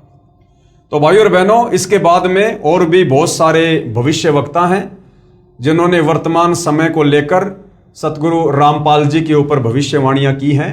जैसे सतगुरु रामपाल जी महाराज के समर्थन में अन्य भविष्य वक्ताओं की भविष्यवाणियां। तो अगले वीडियो में हम इन भविष्य वक्ताओं की भविष्यवाणियों को भी इस एपिसोड में शामिल करेंगे, ताकि हमें दृढ़ विश्वास हो कि वास्तव में यदि वर्तमान में धरती पर यदि कोई वास्तव में तत्वज्ञानी संत है, और यदि कोई हमें इस काल के भयंकर जाल से, जन्म मरण के चक्कर से, लक 84 योनियों की पीड़ा से, नरक के कष्ट से और तपस्शिला के दंड से बचाकर हमारा पूर्ण मोक्ष कर कर सतलोक भेज सकता है, तो केवल सतगुरु रामपाल जी हैं। तो भाइयों और बहनों, इस पवित्र पुस्तक ज्ञान गंगा पर आज हमारा ये 22वें नंबर का वीडियो है। परमेश्वर सतगुरु रामपाल जी के आशीर्वाद से हमें अध्यात्म के विषय में बहुत ही बढ़िया बढ़िया जानकारी प्राप्त हो रही है, और हमारी रुचि भक्ति करने में दिन दोगुनी रात चौगुनी बढ़ेगी। और अन्य भाई बहन जो अभी सतगुरु रामपाल जी से दूर हैं, अर्थात उनके सत्संग नहीं सुन रहे हैं, और आने वाले समय में क्या क्या घटनाएं विश्व में घटित होने वाली हैं जो अपरिचित हैं, तो उन भाई बहनों से हम प्रार्थना कर सकते हैं कि भाई समय रहते जाग जाओ, होश में आ जाओ। सतगुरु रामपाल जी के यूट्यूब पर सत्संग सुनकर, उनके ज्ञान को समझकर उनकी शरण ग्रहण कर लो। आने वाले समय में आप भी बचोगे, आपके परिवार का भी बचाव होगा। अन्यथा भाई और बहनों, ये युग परिवर्तन का दौर है और भयंकर रूप से जनहानि होगी, धन हानि होगी, त्राहिमाम मचेगा। कहीं प्राकृतिक आपदाएं होंगी तो कहीं मानव निर्मित आपदाएं होंगी, जैसे कि युद्ध, महायुद्ध, गृह युद्ध, परमाणु युद्ध आदि आदि। तो उस समय धरती पर आपको कोई भी देवी देवता, आपका कोई भी इष्ट देव, आपका कोई भी धन दौलत, आपका कोई भी रिश्तेदार, कोई भी नेता आपको नहीं बचा पाएगा। यदि बचोगे तो अपने पूर्व जन्म की भक्ति से, और यदि पूर्व जन्म की भक्ति नहीं है तो फिर वर्तमान में सतगुरु रामपाल जी के आशीर्वाद से। और सतगुरु रामपाल जी का आशीर्वाद मिलेगा उनके ज्ञान को समझकर, उनसे उपदेश लेकर भक्ति करने से। तो भाइयों और बहनों, आज के इस वीडियो में केवल इतना ही। पूज्य गुरुदेव भगवान हम सभी को आज्ञा दें, आशीर्वाद दें, सद्बुद्धि दें, मार्गदर्शन करें, हमें भ्रमने भटकने से बचाएं। बंदी छोड़ सतगुरु रामपाल जी परमेश्वर जी की जय हो।